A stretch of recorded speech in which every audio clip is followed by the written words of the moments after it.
I've just had the most amazing whiff of schnitzel deep-fried oil flow under my nostrils from the canteen to the left of us. That goes to show the breeze here at the Norman's Oval is coming across the ground right into our commentary Did it have gravy box. on it? I don't think so. I'm a gravy connoisseur, so I would know, Monty. Blake Penderecka with you, Scotty Montgomery. We've got Bobby Jackson. We are 3 minutes away from the bounce of the ball here in the second semi-final, of course. The grand final awaits either the Wangaratta Rovers or the Myrtleford Alpine Saints. We'll get Monty to watch the toss when the two captains come together. Bobby J, who are we looking at on the 40-wing stat sheet today for both sides? On the stat sheet today for the Wangaratta Rovers, we're looking at the coach, Sam Murray, Charlie Thompson, Brody Philo, Xavier Allison, Lockie O'Brien, and for the Myrtleford Alpine Saints, we're looking at Mitch Tenardi, Jackson East, Simon Curtis, Lockie Murphy-Dale, and fresh off a 30-possession game last week, Tommy Capillari. Now, you were just out on the ground, Bobby. I sent you out there during the ad break. Breeze, what's it like? Is it going to any end of the ground? I feel as though it's coming directly towards us in the commentary box, and the ground is really, really hard, like as hard as I've played on. Alrighty. Hard. Very hard. You'd bat out there if you were playing cricket. Every day of the week. Scotty Montgomery, which captain won the toss? Xavier Allison won the toss for the Wangaratta Rovers and will kick to the town end of the Norman's Oval. To the Evans Street end of the Norman's Oval, and of course the club rooms end the other end. Crowd is seriously building. It's a pretty good crowd. The sun is out, 20 degrees. I feel they'll only get better too. Yep, up over that 1,500, I would say, right now. Yep. I'm going just shy. And a big contingent of Myrtleford Alpine Saints fans over where the can bar is on the other side of the ground. There are hundreds of those Myrtleford Alpine Saints. Well, that was the away rooms, Yep. so they're down there in the Wangaratta rooms, and obviously the new rooms here are the home rooms in finals. And because Lavington are playing tomorrow, I think they might just hang around for the first half and watch the first half at the very least, Monty, just to get a bit of a feel and what they might come up against next week. So I think they might just hang around for a little bit. Yeah, well, I reckon Snides will probably stay for the 4 quarters, Whole so he game. doesn't have to watch as much footage during the week and just give himself a couple of hours back. Because, of course, he does watch a lot of footage, does Adam Schneider. I'm just not sure that Sam Murray does. Oh, that will get back to him. It certainly will. Both of the respective sides are in the huddles at the end of each ground. We've got a couple of kids crying about a few chips below us as well. Monty, They look like good chips. I reckon that's what you smelt. They're right below us there. who wins and why, Monty? I'm going to go Wangaratta Rovers. They've been so good all year, and their team on paper is scary good. So, yeah, the Rovers for mine. Bobby J? Yeah, Rovers, they're primed to the minute, aren't they, really? And they look like they're fully fit and ready to go, and their list is fully locked and loaded. We saw Lockie McCartney in the seconds, getting back into some sort of match fitness and hopefully pressing for selection the next couple of weeks. But I feel as though the Rovers, they've ticked every box that they've needed to tick, and they've every right to finish on top, and they deserve to be favourites today for mine. Margin, Monty, if you want to pick one? 8 goals. Really? Yep. That convincing? Yep. Bobby J? Yeah, I'll split that. I'll go 4 just to be safe. I reckon 4 to 5 goals, Yes. and the Wang Rovers Simon as well. We rewind 12 months to the day, and the Wang Rovers were beaten by 71 points to the Yarrawonga Pigeons, and it's the first time that the Myrtleford Alpine Saints have featured in a second semi-final since 2006. That year they did go on to play in the grand final. Bobby J, 40 Winks, Newmarket Hotel. You noticing any matchups? Who's going to which end of the ground? It looks like Tommy Capillari's floating across half-back. Well, he there. did that in the second half last week. Went to half-back for quite Just large going to chunks. half-back there and picking up. Is that Noah Schulte? Yeah. And Mitch Del Bosco has gone straight up to Sam Murray, Great shook his matchup. hand, and he will follow him around all day, I reckon. And Jackson East and Sammy Sammy Canapan. Catapan, yes. We're underway. Who will play in the grand final? It's the Rovers and the Myrtleford Alpine Saints here on O&M Live, 2AY and Edge FM. Coming off the square, immediately getting tackled was the Rooster, Alex McCarthy. His old man just below us before, still coaching the thirds. It's Dan McCarthy, great horse trainer in Wangaratta. Another stoppage in the middle of the ground. Cossa hands to that. Murray able to break away from Mitchy Del Bosco. Goes inside 50, over his intended target, Tommy Boyd, and that's a good early win for Brady Sharp, who takes an intercept mark for the Saints in the right back pocket. Sharp now goes short. He has Harrington. Young Damon still in the back 50. He's going to go sideways. Ooh. It's not a great kick. Bounces out in front of Agosta. He picks it up now, does a bit of fancy footwork and gets around McCarthy. Long kick from Agosta. Finds Cossa. It's a beautiful kick on centre wing. He wants to give it to a runner. Oh, Miotto drops what he had to just keep going with. Beatty now has it. Tries to take the tackle. Stepped into it. And I reckon he's going to be gone. Umpire Bassett says, yes, you had your chance there. And Allison laid a really good tackle. He's He's going to go to half forward, find Philo. What can the little magician do? Goes on the left. It's over the top of Christie. Was he looking for him or was it Boyd? Goes back now to McCarthy by hand. McCarthy from the pocket. Alex McCarthy, what a start for the Rovers. What a finish for a Sunjan goal today to Alex McCarthy from the pocket. First score on the Steel Line scoreboard's a major to the Rovers. They're 6. And the Myrtleford Alpine Saints are yet to score, and we've gone a minute and a half thanks to NZ Albury. Already you can see that Myrtleford was trying to shift the ball sideways to get around the Rovers zone, but just a fumble in the middle of the ground here that enabled a turnover and a free kick, and Rovers pounced on that quickly. Brody Philo, as Monty said, the magician, got the ball inside 50 as quick as he possibly can. And Alex McCarthy, I don't think he's underrated anymore, boys. He's a star. He's an out-and-out star. Darren Creswell, his first coach, said that when he made his debut back in 2022 that this kid was going to be a very good player for the Wangaratta Rovers. He's a big game player. He steps up in big moments and kicks big goals as the Rooster. What a finish. Tight in the pocket, front of the grandstand as well. Oh, there's a whistle off the ball. It's going to go to Tenardi. A little push in that contest there. Just got him out of the way. A little bit more pepper than the push Cam Rayner got last night. He goes out to the far wing. Wasn't able to find his intended target, Tenardi. And I reckon I've just stole Scotty Montgomery's binoculars. I've just stole Monty's binoculars. Boundary throw in, Bobby J. Just a quick matchup. Kieran Parnell has gone to Lockie Murphy-Dale in the back half of the Rovers. Boundary throw in, Come on, far you blokes, side. switch on. It's finals time. I've never stolen anyone's binoculars before. Tenardi, big tackle on Philo. He's brought to ground, and we'll have another stoppage out on the far wing. The Rovers 6 lead the Myrtleford Alpine Saints yet to score. We haven't had any score update on the scoreboard. Monty? They haven't got the wrong teams. The ball now inside 50 from Damon. Bounces up high. Cooper tackled as soon as he got it. Great hands from Boyd. Here they go again. Schulte around the corner. Just comes off the side of the boot. It's high up and under. It's going to bounce towards the boundary line. And she's going to win the race. We'll have a throw in by young Clarence inside 50. What are some of the 40 wing stats, Bobby J, to start this game? Nothing really standing at the moment, but 40 rinks. We've got inside 50s straight away to Rovers. They've had 3 clear.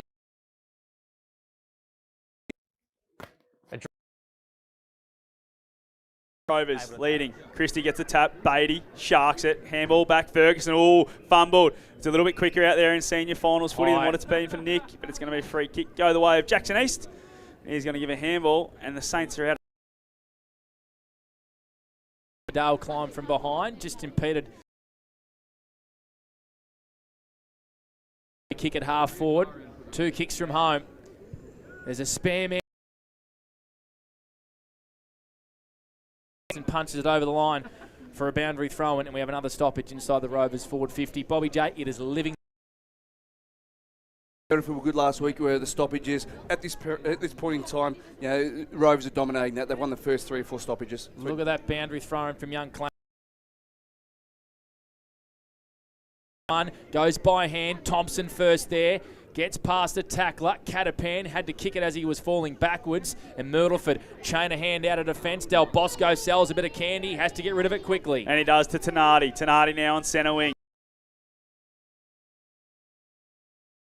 Enough. Gives it back to Tenardi. Tenardi probably needed a turn and use.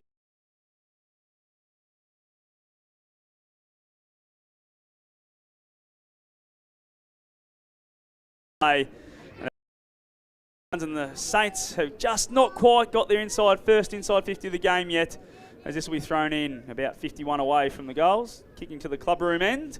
The Myrtleford Alpine Saints, who are trailing by a goal. First term for A-grade oils and batteries. Monty and Panda with you for McRae Motors. Lockie O'Brien, did he get one high? Now he might be in trouble. Umpire Jeff Bassett says give it to me, and we'll have a ball up just outside 50 for the Myrtleford Alpine Saints. The work Sam Catapan's doing to try and get Sam Murray free of Mitch Del Bosco is great at stoppage, and I love to see that from his teammates. Not sure Damon possessed of that correctly. Costa dives over the football. McCarthy went hard up against Tenardi. Costa just piles on top. A big man who you probably would not want to sit under. And we'll have a stoppage edge of the 50 favouring the Myrtleford Alpine Saints, who trail 1 straight 6 to the Saints yet to score. A big battle in the middle there. Won by Costa. Kick forward now by Tenardi. Go, great punch from Ledger for the Rovers. Jackson East is there. He's got taken high again. And the umpire says, no, you did not. He lifted the arm and he just made that signal to Jason Rain. So I don't mind seeing that, Bobby. That's a fantastic call, and rightfully so too. You've got to earn your free kicks, particularly in finals. It's Bobby thanks to the Newmarket. Ball tossed up inside 50 for the Saints. Murray's the first one back there for the Rovers. Gets around Del Bosco. Going to kick it down the line now. It's not a great kick from the Rovers, really starting to heat up as Thompson from half back finds Cooper on centre wing. He does. He's got no one really forward. In fact, he does. Gut running here from Tom Boyd, who's got a player all on his own inside 50. All he had to do was hit him. Will Christie was all on his own inside forward. Oh, Bobby J. That's a coach killer for Sam Murray for the Newmarket. That's a big boo-boo there. Christie had the forward 50 to himself. By himself. There's no other player inside the forward 50. There's no way you can't say he didn't see him as Capillari now from the kick in. Goes long, looking for Costa. Oh, strong hands. Big Toby. Takes it on centre wing, broadcast side. He's kicked down the line towards half forward, towards East. Picks it up now on the half volley. East around the corner. He's got a man inside 50, and it's Riccardi, who takes a nice, easy chest mark. He's got a couple now. He's been called to play on. Great defence from the Rovers, but he's gone short, and it's a nice kick, and he's found Del Bosco, who's pretty well straight in front, about 40 metres out. And this will be a big one, a big win for Mitchy Del Bosco if he can put this one through. How's the difference in play going inside 50 about 30 seconds ago for the Wang Rovers compared to that, Monty, where it was all team orientated. 2 marks inside 50. Yep. Fantastic play by the Myrtleford Saints. Yeah, he's got to wonder what Tommy saw because he had Will with no one around him, but went for goals. As Mitchy Del Bosco's got it at the other end, kicking to the club rooms. Kicks on its way, just pushes to the right-hand side for a minor score. It's their first score on the board. The Rovers are 1-1-7. Myrtleford have one behind thanks to Steer Line. And we've gone 7.5 minutes thanks to NZ Albury. Certainly have. First term for A-grade oars and batteries. We'll get a Ray White Wodonga A-grade netball update because it was very close between the Raiders and the Pigeons. The Raiders have moved to 42. The Pigeons 38. A good mark out on the far side by Simon Curtis, who just gets better and better with age. There's the Lavey Premiership coach. He sits this up into the pocket. Riley Sharp, good early body work. Takes a nice mark against Jace McQuaid, which is a hard thing to do. This is a hard, tight angle for Riley Sharp, but he's in good goal-kicking form up against the boundary 40 out. A stat that's standing out for me right now is inside 50 is a 3 to Myrtleford, but 3 inside 50 marks as well. So they're being very efficient when they go inside their forward 50 zone and taking 3 really good marks and had 3 shots on goals. Some kid's upset. He's getting his Tonka truck ripped out of his hands. I reckon it's those chips we were talking about earlier. Riley Sharp tied up against the boundary. Goes with the drop punt. It's across the face. And it just sneaks in for a minor score. The Saints 2 behinds. The Rovers 1-1-7. Their only goal through Alex McCarthy. We have gone 8.5 minutes for NZ. Bob Jackson. Around the ground are got to be a concern for Myrtleford at this stage. They're 7 to 2 around the ground at the moment, so they need to be sharper on that because the Rovers really get a lot of their rebound and a lot of their forward drive out of their stoppages, particularly in the back half. They're number 1 for clearances, 45.8 a game, the Rovers. There's Ellison now for the Rovers from fullback. Plays on, goes long. Oh, great grab there from Will Christie, and he goes straight away. He's got Catapan. Catapan has Boyd, has to come back at the footy.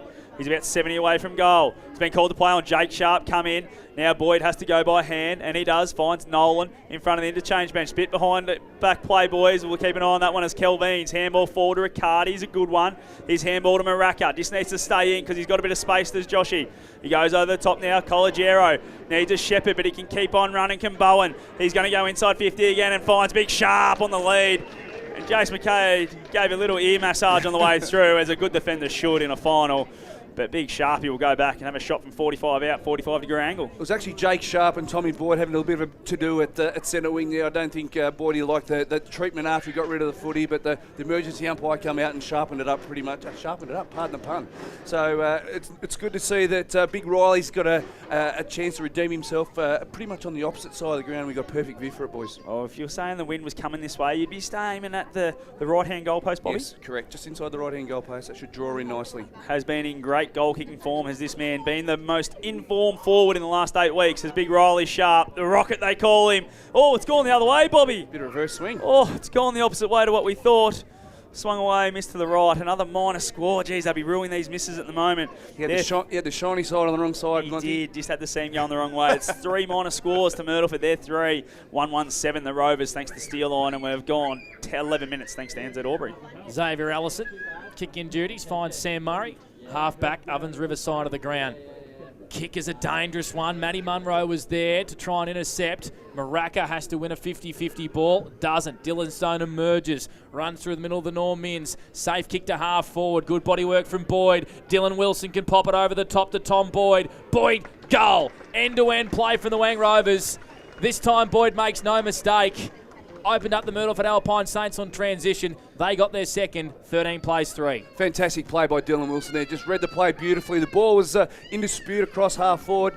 Found it. And Tom Boyd was running towards goal, and it was a magnificent handball into space. And Tommy Boyd, that's how you do it, my friend. You find a teammate inside forward 50, and you get rewarded. So, yeah, they pretty much straightened up after that last inside 50 and got the rewards that they're looking for. It was Nathan Cooper with the shepherd that allowed Boyd to run on. So I do apologise. It was Coops with some great work at half forward, Monty. And you can see the way the forwards are getting right up the ground to help out, and then they're trying to get them with speed out the back, which has worked so far for the Rovers. They're looking dangerous and ominous. 10-point lead. Great tap by Smith in the middle. Philo just gets a boot on it. Coming through there was Lewis. Tapped it to Thompson. His kick goes inside 50, looking for Boyd. Gets over the back of Boyd and Sharp. Curtis is there for the Saints. Gets a kick down the line. It's not a great one. Probably the worst he's had all year. It's gone out of bounds on the full. And we're probably 80 metres away as he just keeps getting pulled back. As the Rovers now are going to go inside 50 again. Looking to the hot spot. Cooper!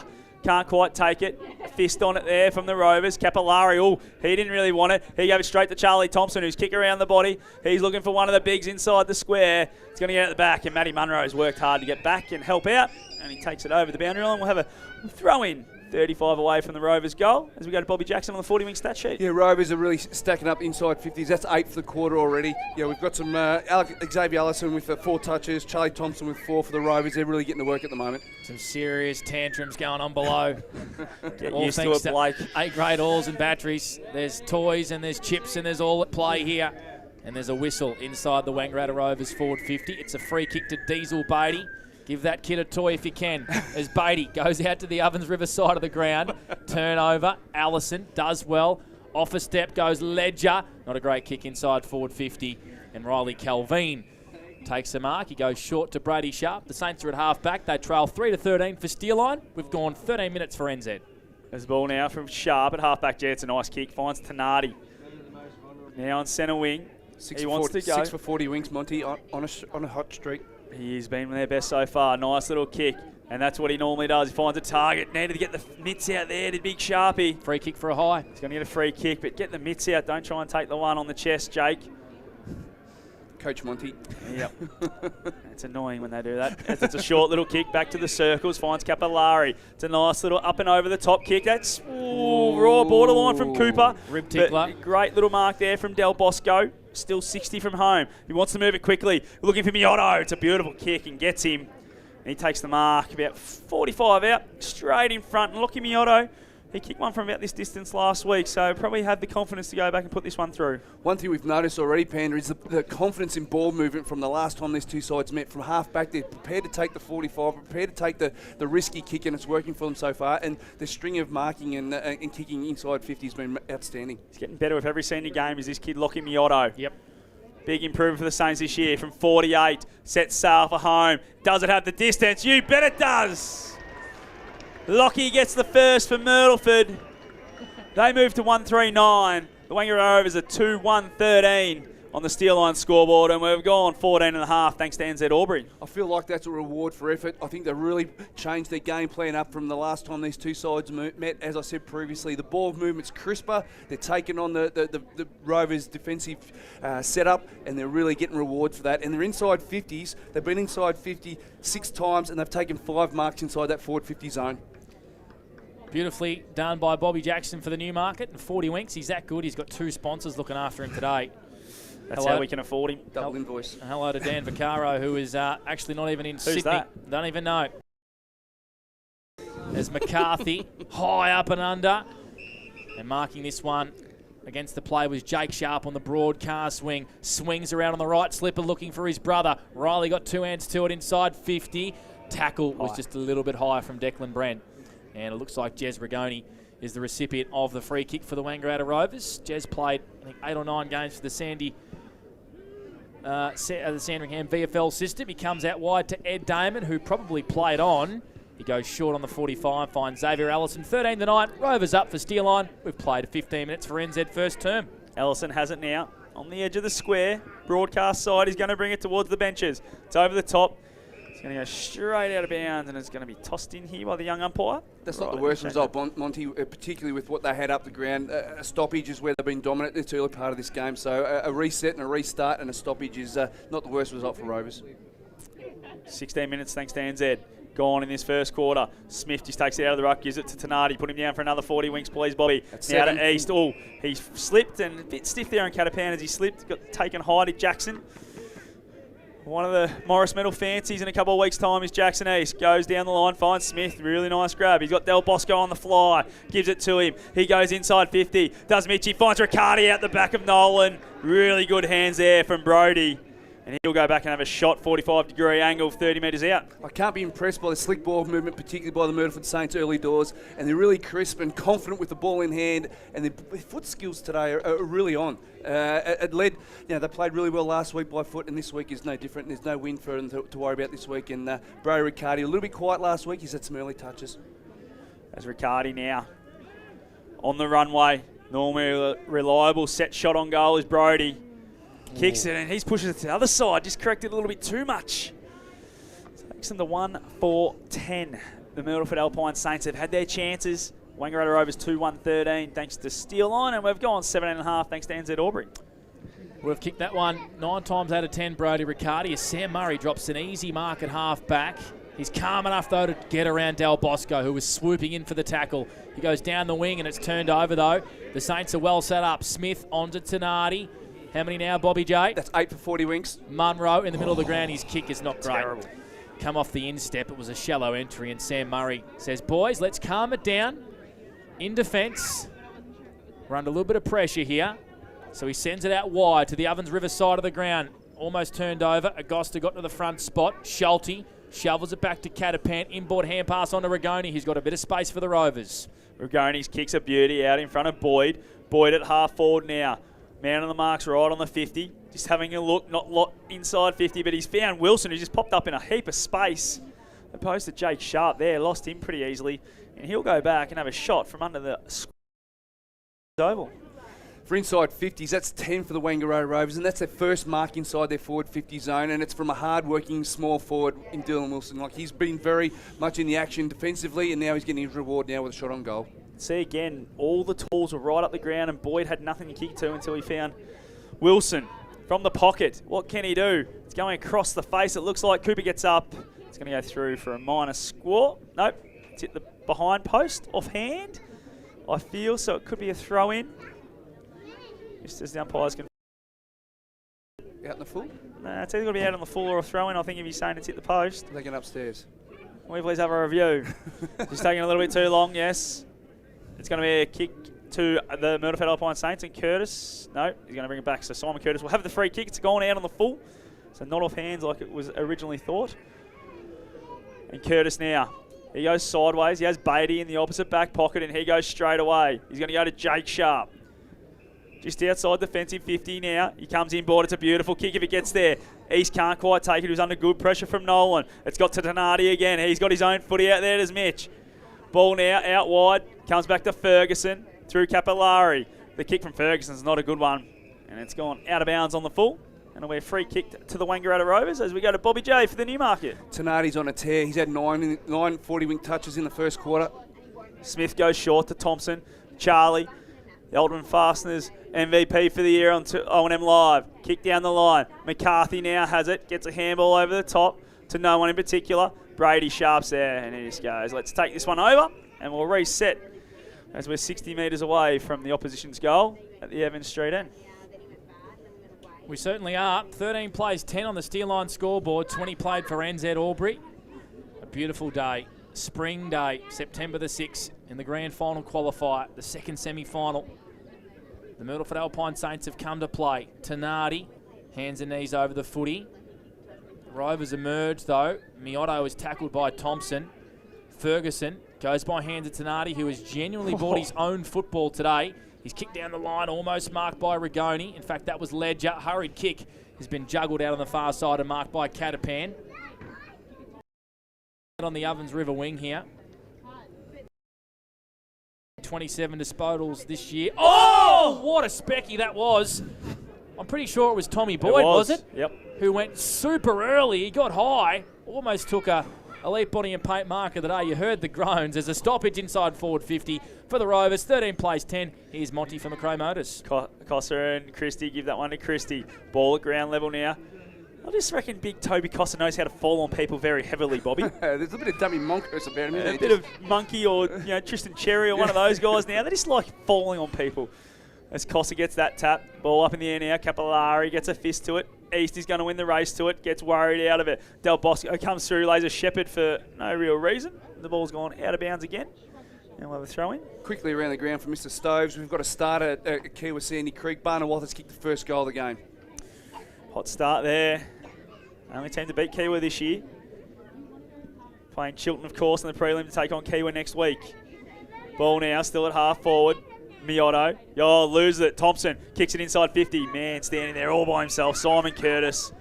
How good is that from Simon? Now finds Damon Harrington on the broadcast side, and he's going to keep moving through Kai Augusta. He is. Big Kai Augusta is such a beautiful kick of the Sharon. Kicks it in front of Matty Munro, who's quick. He's too quick for Shaganol, and you have to let the ball bounce back to you, Matty. He went to bounce it, and he forgot to pick it up. He applies a tackle. Oh, the Saints were away down the wing here. Matty Munro just wasn't able to get the ball back in his mitts. I reckon that's because the ground's a little bit harder. They come back a little bit quicker. I reckon he was running too fast. Yeah, that's true. Never my issue. He was too quick, was Matty the Munch Munro. And we have a stoppage. Philo got leg trip and a free kick against Jackson East. Brody Philo likes to kick it in front of his teammates. That's a beauty. Finds Lockie O'Brien on the far wing, and the Rovers are away at half forward. Lewis has it. He's got a paddock of space too. Justy Lewis now is going to go inside 50 looking for Boyd. It's a great kick. Good diving mark on the chest too. I tell you what, that kick from Philo to O'Brien just opened the game up, didn't it, Bobby? Yeah, just the spread from the stoppage was first class. Yeah, Brody is an experienced player, well over 500 games. Just knew that his teammates going to... And Lockie O'Brien keeps the width very, very well on the footy field. He celebrated all 500 of those too. As Tom Boyd around the corner. Not quite there. He wanted to celebrate, but another minor score. Takes them to 2-2-14, 1-4-10. The Myrtleford Alpine Saints on the Steel Line scoreboard. 4-point lead to the Rovers. We're going 23.5 minutes thanks to NZ Albury. Here's Keff, the O&M ground announcer, just inserting himself. The kick in from Curtis was smothered, and the Rovers might pounce here. In the pocket, Christie shovels it back here to Tom Boyd, who applied that smother. He snaps tight up against the boundary, dribbles to the top of the goal square. Cooper, he's tackled by Augusta and also Calvin. And the Myrtleford Alpine Saints get out of trouble just. They have a stoppage to defend here. Top of their goal square. 14 plays 10. Rovers lead for Steel Line. Doing the ruck work is Damon down there. And we have another stoppage as Costa and Ed Damon tussle at the top of the goal square. Rain. Jason throws it up. Saints defending here. Happy to see it over the boundary line for a minor score. 15 plays 11 for Steel Line. We've played 24 minutes for NZ. Bob Jackson, 40 winks. We spoke about the kick-ins from both sides a couple of weeks ago, Pan, in regards to the freedom that Simon Curtis gets from his kick-outs. I think the last kick-out was pretty much addressed, and they've got a quick little nipsy at the top of the kick-out box to stop that from happening. Didn't worry him that time because he just hits an absolute bullet to Tommy Capillari on the half-back flank. They've only been banging on that for how long, Monty? Yeah, a long time. As Capillari now goes with the left boot, looking for Morocco. Oh, well done, Allison. Read it really well for the Rovers. He's going to pump him back inside 50. No, he goes short and sideways. Finds O'Brien. Takes the mark. 70 from home. Goes long to the top of the square. Sammy Murray. Too big, too strong for Mitchie. And then plays on straight away. They went to sleep on the mark. And Sam Murray took his tagger forward and said, come with me, boy, because I'm going to kick a goal on you. And that's their third. They're 3-3-21. Myrtleford Alpine Saints 1-4-10 on the Steel Line scoreboard. And we've gone 25 minutes thanks to NZ Albury. Sensational change of lanes there by Xavier Allison to find the left footer in Lockie O'Brien and swing onto his left foot. And Sam Murray just did his work early. He just bumped Mitch Del Bosco at the right time, the perfect time to give himself a 2 or 3 metres gap, and just it was put down the glasses, and he turned around and kicked an easy goal. So the Rovers are doing the little things right and taking the opportunities whenever they can, whereas Myrtleford, they've had a few missed opportunities in front of goal that they may rue later on. If I'm Sam Murray, I'm taking him to the goal square as often as I can in the next 3 quarters. Yep, he started really well, has Sam Murray, taken a couple of intercept marks in defence, and he would have known all week that Mitchy Del Bosco was coming straight to him because he has on a number of occasions this year. Another stoppage, ball up right in the centre circle of the Normins Oval. Crowd really good here today for the second semi-final. Thompson so strong in the clinches. Little hurried kick inside 50. Cooper gets a really good bounce, takes on, shows a bit of candy and kicks a Sunjan goal today. Great evasive skills from the big boy. They couldn't tackle him. Snap on goal from 30, and the Rovers got 4 in the first quarter. Just a clearance monster, Charlie Thompson. Just wheeled himself to get that footy and just a scrubber kick forward, but that's all it needs to get the bit of momentum going the Rovers' way, and the forward 50 just did the rest. And Nathan Cooper, he's not a bad shot on goal for a defender in the VFL, is he? He's come and just given this Wang Rovers an extra dimension. He's been fantastic. I think he likes those sort of shots a lot more than his set shots, I think, Bobby. Yes, you're right. Less time to think and just do it. Yeah. Absolutely. He is a defender. He's a man mountain too. He's a nightmare to match up on. Yeah, it's a 17-point lead now to the Rovers, thanks to Steel Lime. We've gone 27 minutes, thanks to NZ Albury in the first quarter, which is brought to you by A-Grade Oils and Batteries. Ball back in the middle. Cossa does well, gets it to Tenardi, put him down for another 40 winks, please, Bobby. Ball bounces in front of Bowen Calogero, can't take it. Coming through Thompson, really clean to Rigoni. Now it's turned over. Miotto for the Saints. Calogero went without it. Oh, he's going to get a free kick, but it's going to go his way, Bowen. He's a man on the marks. Will Christie right on the 50. I reckon it's a bit outside his distance here. He's looking, it's going to have to be on his distance because the siren goes to end the first quarter. Barrel? I don't think he's got a Maxi Bang barrel in him. What do you reckon, Panda? I reckon he does, Bobby. Oh. You said that last week, Monty. Oh, he's holding it. He's got it like a barrel. Come on, Let's Bowen. see what Bowen can do.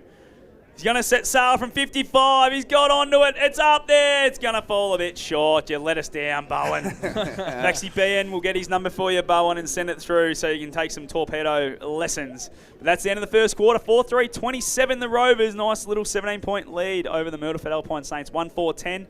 And that was a ripping quarter of footy. Exactly what we thought. Hard, quick, and fast. And we'll be back after a break to go over it all and over our 40-wing stats. Because you're on O&M Live. We're on O&M Live. You will not miss a thing. Adroit Insurance and Risk, your local insurance advisor. Able to tailor insurance programs to support your business. And we're proud to support our local community.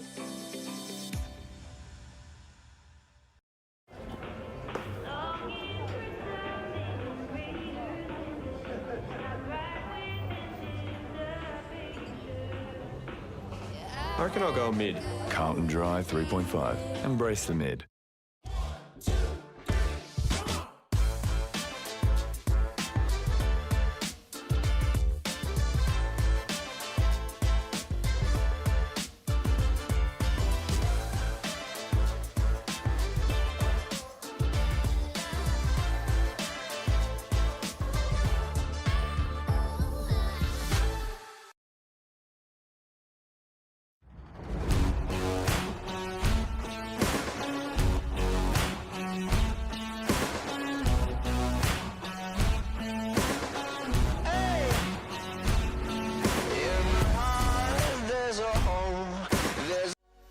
What's your future look like? Where do you want to be? Whatever it looks like, with GoTAFE, you've got this. Get real skills for real jobs and careers right now. Search GoTAFE today.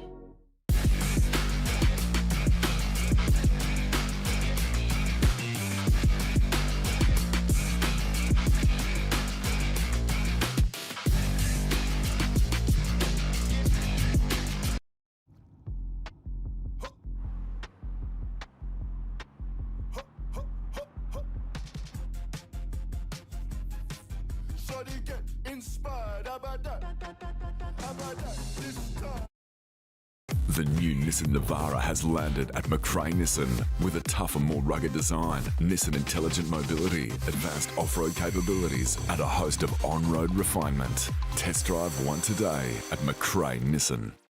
The Ovens and Murray Football League is proudly sponsored by Opal. Thinking packaging? Discover Opal. With Optus Home Internet, you get more yes. Whoa. Which means less family screen time and more harmony with powerful Wi-Fi. Ooh. Get the Ultra Wi-Fi modem at no extra cost.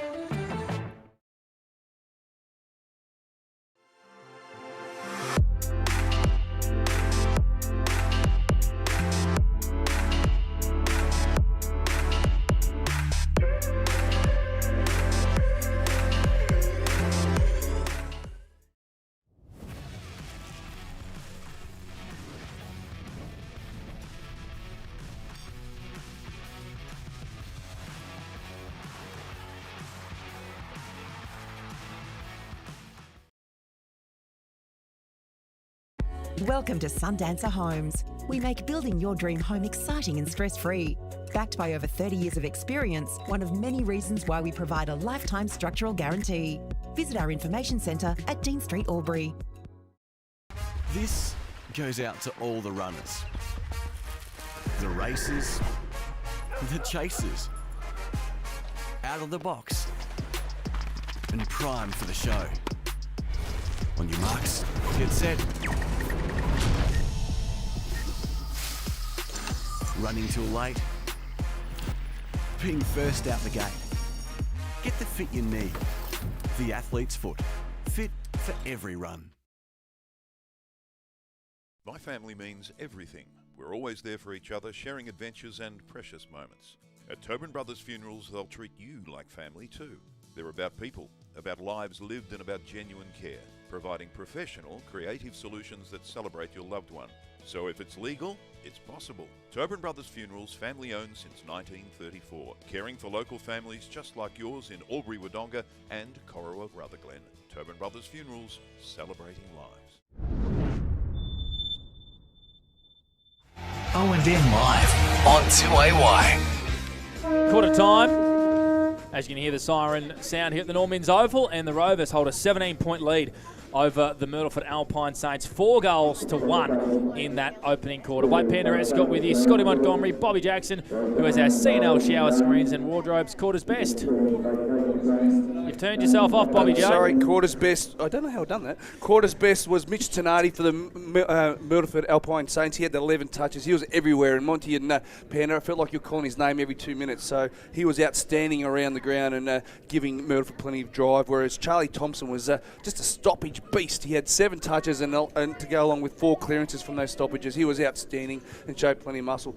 A couple of stats that stand out for me is inside 50s for Wang Rovers was 14, but the one that stood out for me also was Myrtleford Saints went inside 9 times, but had 6 marks inside their forward 50. So they're getting the ball in there and they're getting some good looks. They're just not making enough of an impact on the scoreboard, boys. One thing I think the Rovers would like is that most of the shots for the Saints in the first quarter, Bobby, were pretty wide, apart from Brodie Riccardi. That shot in the pocket, which he probably should have finished.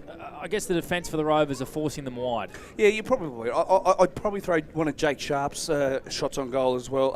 Riley Sharp's shot on goal. One of Sharp's. There's 3 of them out there. Thousands of Rileys and Sharps everywhere, isn't there? But I feel as though both of those boys probably should have made more out of their shots on goal. But you're right. The Wang Rovers, their defensive unit is pretty good, and they know how to block up that middle lane. But yeah, the Myrtleford Saints, they've got to get they've got to get confidence out of that. And one thing that stood out for me was the marking around the ground by the 2 big boys, Toby Cosser and big Riley Smith. They took some nice marks around the ground. They stretched big Ed Damon around the ground as well. It's actually Matt Damon, but it's Ed Damon. Ed Damon. They stretched him around the ground, and you don't see Will Christie in the ruck too often too early, but he was in the ruck nice and early today, so that might be a sign as well. Well, especially when there's 2 going against Big Ed, he can't go by himself as much as what he normally would.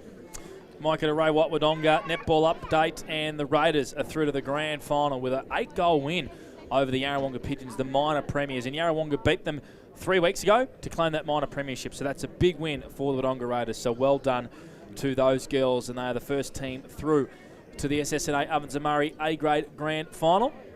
A quick update at Kiwa Sandy Creek. Also, Barnawatha 3-1-19 to Chilton 1-4-10 into the first quarter. Might try and get an O&K update for our fans here on Edge FM as well, with Greta up against Borrowley, who have come from 5th to make the preliminary final. 2 home finals helps you. That one playing at North Wangaratta The second term's underway with Scotty Montgomery for Jaco Orbudonga. Ball tossed up, Tommy Lockhart. Great tap there from Big Ed Damon. Out in front of Murray. He's just charging, can't quite pick it up, so he just throws it on the bit. Oh, if you don't mind. Just hit the chest of Tommy Boyd with a kick out of mid-air, did Sam Murray, and that's just how classy this bloke is. Yeah, a little bit of luck there. Sammy will take that. We'll ask him after the game whether that was on purpose or not. But no, that was just good forwards, always in front when the ball's in dispute. So you reward Tommy Boyd with this. Tom Boyd already kicked the one. Shooting from 35 metres, about a 45-degree angle. Kicking to the club room's end. What can he do? The co-captain. It's on the boot. He loved it straight away. He's kicked his second. The Rovers with a hot start to start this second quarter. They're 5-3-33. Myrtleford 1-4-10 on the CMV truck and bus scoreboard, and we've gone a minute thanks to NZ Albury. Yeah, Tom Boyd's already had 4 shots on goal, so that's a worrying sign already. I feel as though that Brady Sharp will just tighten up the defensive unit on that one and make sure that he doesn't get any more opportunities for the remainder of the day. So he's got his hands full there with Tommy Boyd. As Bobby J said, 4 shots on goal for Boydie. 2 goals, 2 for the afternoon. And let's be really honest, should have had a goal assist very early as well when he burnt Will Christie, who had his 50 all alone. Jackson East almost had his head ripped off. How many for Jackson, please, Bob Jackson? That's 4 for 40 winks. Needs to get going. His hand pass, though, wasn't great for Del Bosco. Great work from Big Ed on the mark, who just got the hand in there and just made it down at his knees. So really good work there from Big Ed. The little things in finals count. They become big things. Cossa taps it down towards East, doing the roving. Thompson, so clean as always, onto Stone, and Philo tried a little hack kick out of midair. It falls into the hands of the Saints. Curtis onto Sharp. Good kick. Finds Lockie Miotto. Just backward to centre. Went by hand to Capillari, and now they've turned it over. The pressure from the Rovers is unbelievable.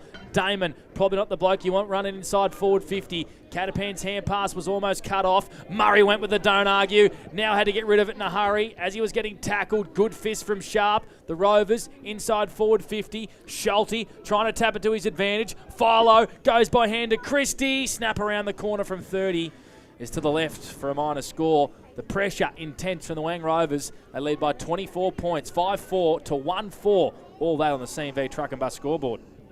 Tell you what, the pressure from the Rovers there was first class. Just weren't able to finish it off with Big Will. Simon Curtis, as you said, got the quick bloke. Noah Schulte on the mark now. Not going to let him run 25 and then kick it. As he only gets that 3 or 4 metre advantage there, but he still kicks it an absolute mile to the circle. And now Jackson East has it for the Saints. His handball's chopped off by Ellison. Ellison's going to go inside 50 again. It's a beautiful kick. Just gets over the top of Cooper. Well done, Simon Curtis. Now gets a fist on it. Takes towards the boundary. Oh, that has to be. And that's going to be throw in, as that tackle just was a little bit harsh from Capillari on big Nathan Cooper. Ooh. But both jumped straight up, and we'll have a throw in about 5 metres away from the point post that the Wangaratta Rovers end of the ground.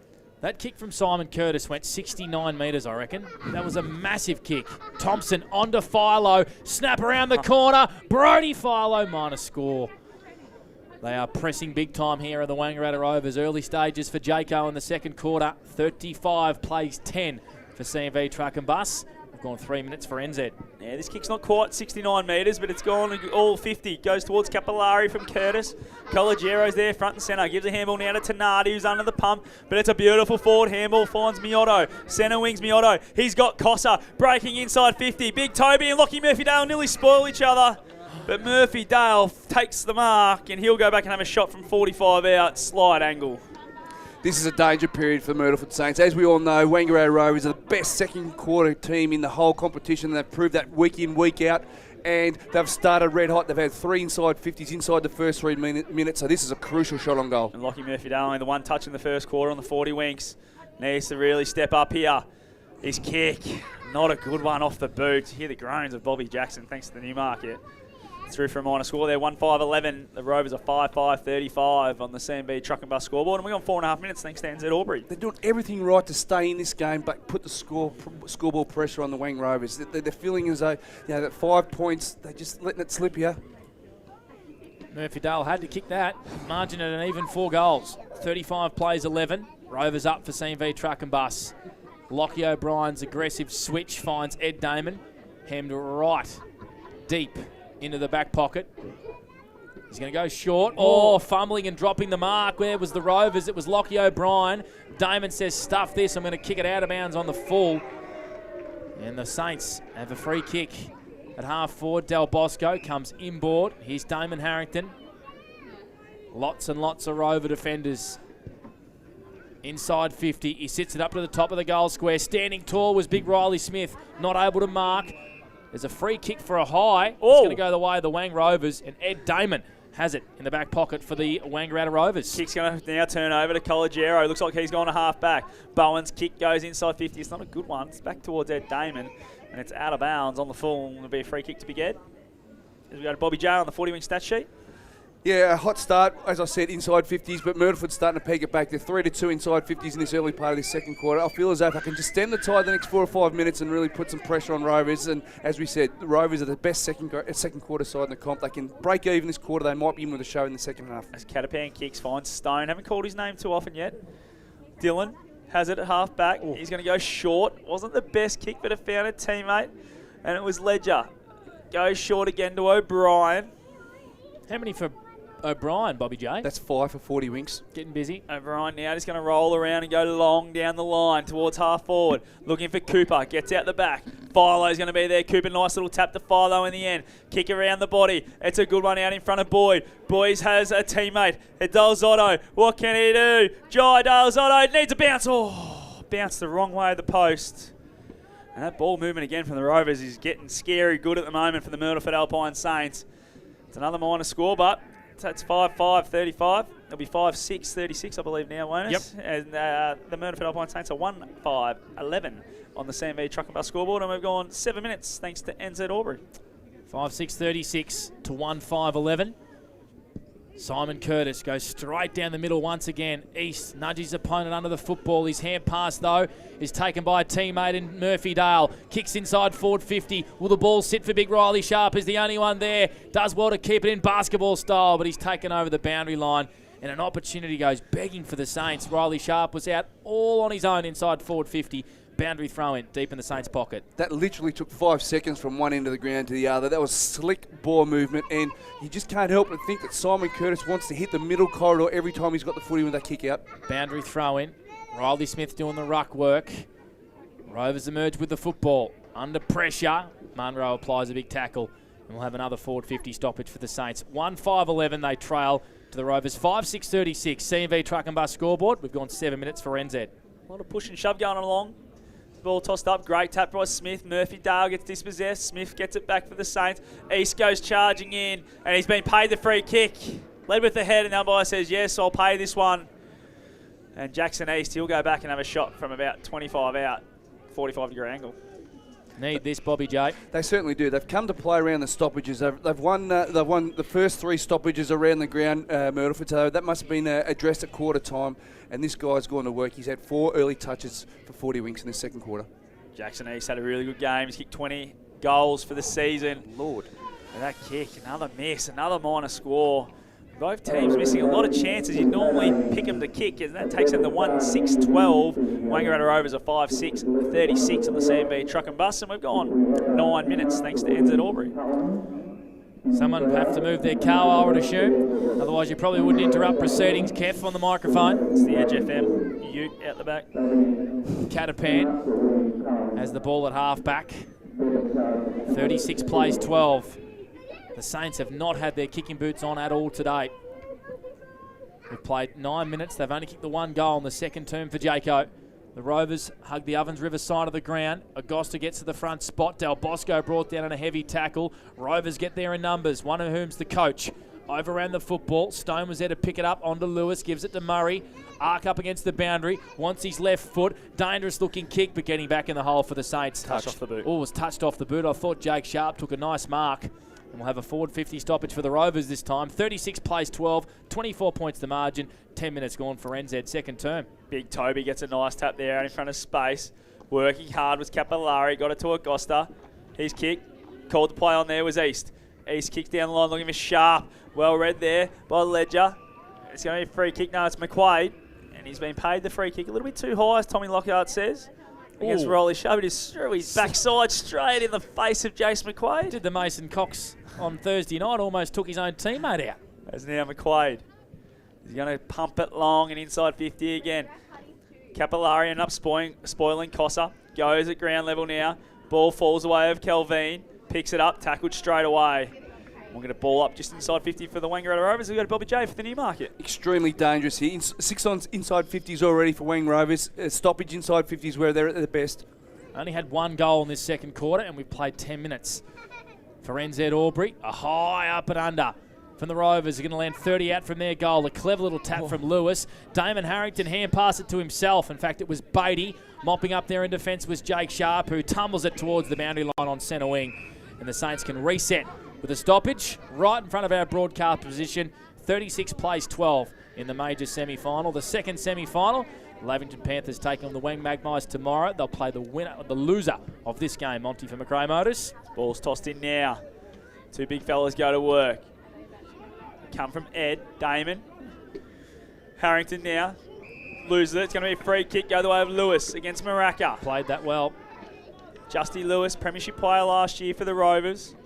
Now looking inside 50. He's going to go long. Looking for Murray, who's got down there. Oh, well done, Jake Sharp. Really good. Just sat in the hole. Looked after his mate, Mitchy Del Bosco there. Sam had really good body position on him again. There's Jake Sharp. He's going to go all the way back to Ferguson, who's on the last line of the fence. He goes sideways. Finds Sharp, and that's Brady. You're looking for Calogero. It's poor. It's poor. It's turned over. Dylan and Wilson. He's always Johnny on the spot in those situations, and he's normally a nice shot on goal. I think Panic said he kicked goal of the year about round 3. So he'll go back here and have a shot. He'll have to kick it all 45, and it's a pretty tight angle. But I reckon he's got it in him. Just does 1% with things really well. Defensively minded. Oh, and he's a team player. He's a team player, is Dylan Wilson. He found Will Christie. Just waited till the last moment, and Big Wilbur's taken it 20 metres out on a bit of a tight angle, so he'll snap this one around the body. He's going on the left foot snap, Monty, but I can't help it. Rovers being methodical about this dissection of the Myrtleford Saints. Really going about their business in this second quarter, knowing that this is their strength, putting them to the sword defensively and putting them under pressure. Big Will Christie. What can he do? He's had a big year this year. He's kicked 44 goals, goes around the body. It's not a good kick. It's across the face of goal. That's through for a minor score. I reckon that close. He probably could have kicked the drop punt. But anyway, minor score. Takes them to 5-7-37. The Myrtleford Alpine Saints 1-6-12 on the CMV Truck and Bus scoreboard. And we've gone 13 minutes thanks to NZ Albury. Fair to say the second term for Jaco hasn't lived up to really big heights, Bobby J. Lots of misses from both teams. Stating the obvious there, Panda. Go down the line, do the Myrtleford Alpine Saints. Dylan Stone wins it back on the wing. And in the end, the boundary line wins out. Sorry, mate. We are on radio, aren't we? No, that is correct. So we've only had one goal, 4 for the Wang Rovers this quarter. Lots of misses for them. And the Saints, 1 goal, 2. Sorry, 2 behinds. Yep. The margin at 25 points. Rovers have the Saints at arm's length here. Dylan Stone goes back to McCarthy. This is where they're so good. Smith's kick, though, was under pressure as it dribbles over the boundary line for a throw. He might go to you, Bob Jackson, for 40 winks, and I'll chase it around the grounds for Mr. Stoves. Around the grounds, I've got to refresh here. Sorry, gents. Sorry about that. You're all right, Bobby. Yeah, you're fine. Technician, technology, not Barnawath really great. 26 points to 19 at quarter time out at Cuba Sandy Creek. Sandy Creek Rec Reserve. Yes. As Philo now gets the clearing handball towards Stone.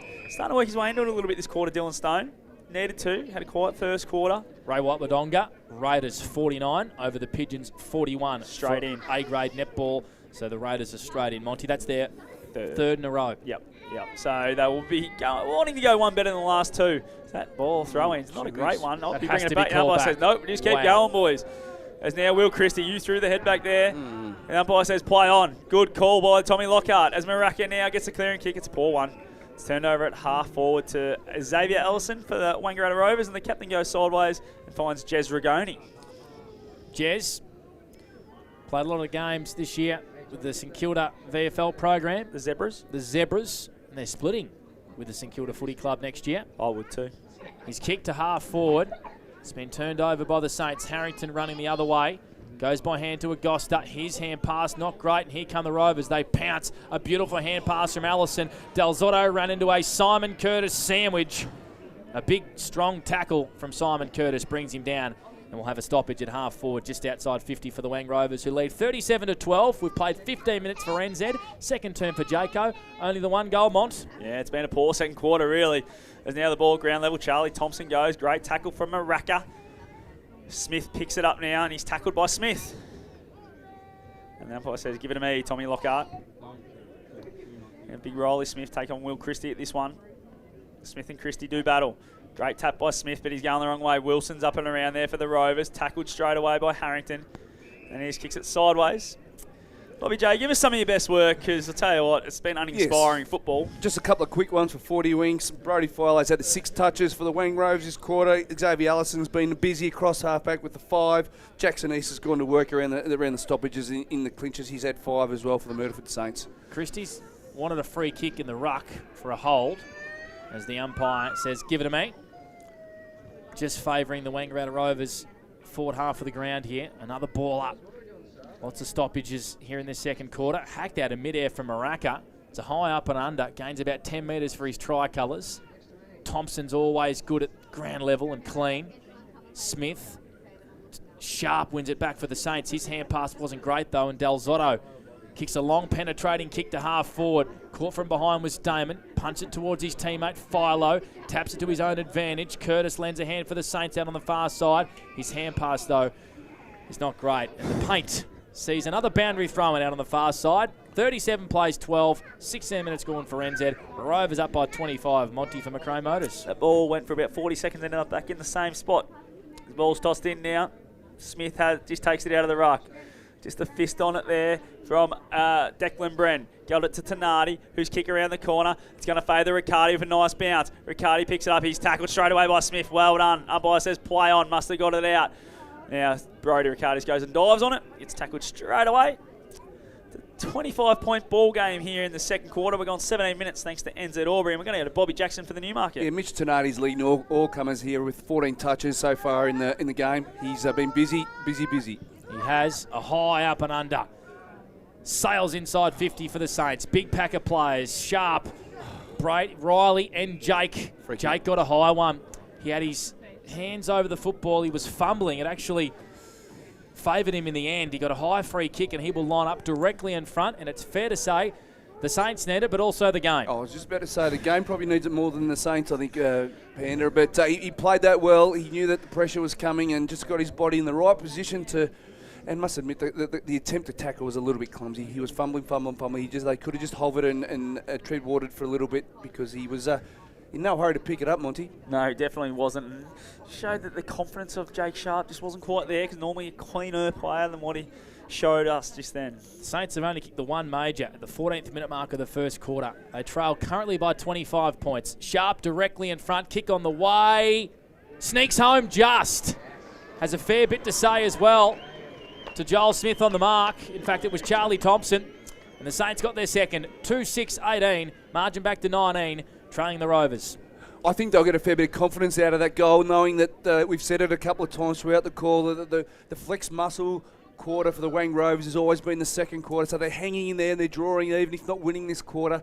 So they'll get some confidence out of holding the Rovers to a competitive score in this second quarter, and gives themselves a great chance to restart after half-time. They've just got to keep pushing through for the next 5-6 minutes. As we said, the game definitely needed that one, because it hasn't reached great heights in this second quarter. Nearly 19 minutes gone. It's only the second goal kicked. It's a good one from Jakey Sharp. Ball back in the middle. Big Ed gets up over the top of Smith. Now Thompson grabbed without it. The umpire says play on. Jackson East goes and gets it for the Saints. Kelvin gets worried out of it. Well done by Wilson at ground level. Catapan. He got absolutely smashed. Now it's Big Ed gets a handball sideways. Oh, got to be a free kick, and it is. It's going to go the way of the Myrtleford Alpine Saints to Riley Kelvin. He's in the middle of the ground. Kelvin wants to use one of his kickers, and he does. He goes sideways, finds Curtis. Curtis now plays on straight away and goes short to Tenardi. Got his own foot, he's still in there. As he goes inside 50, it's a great kick. Harrington plays on straight away. Damon Harrington for 2 in a row. Couldn't quite get it done for the Myrtleford Alpine Saints. Another minor score takes them to 2-7-19. The Wangaratta Rovers are 5-7-37 on the CMV Truck and Bus scoreboard, and we're going 20 minutes thanks to NZ Albury. We'll go to Bobby Jackson soon. That was very good transition and ball movement from the Saints. It deserved a goal. They're changing lanes very, very well, and they're getting the ball in the right hands. You know, Simon Curtis is a great decision maker. I think they'd rather him having the ball forward of centre, which was the case just then, and he makes great decisions going inside 50. They've just got to make the most of their shots on goal at the moment, Myrtleford. They're just really starting to shoot themselves in the foot. Murray took a nice mark at half back. He's called to play on.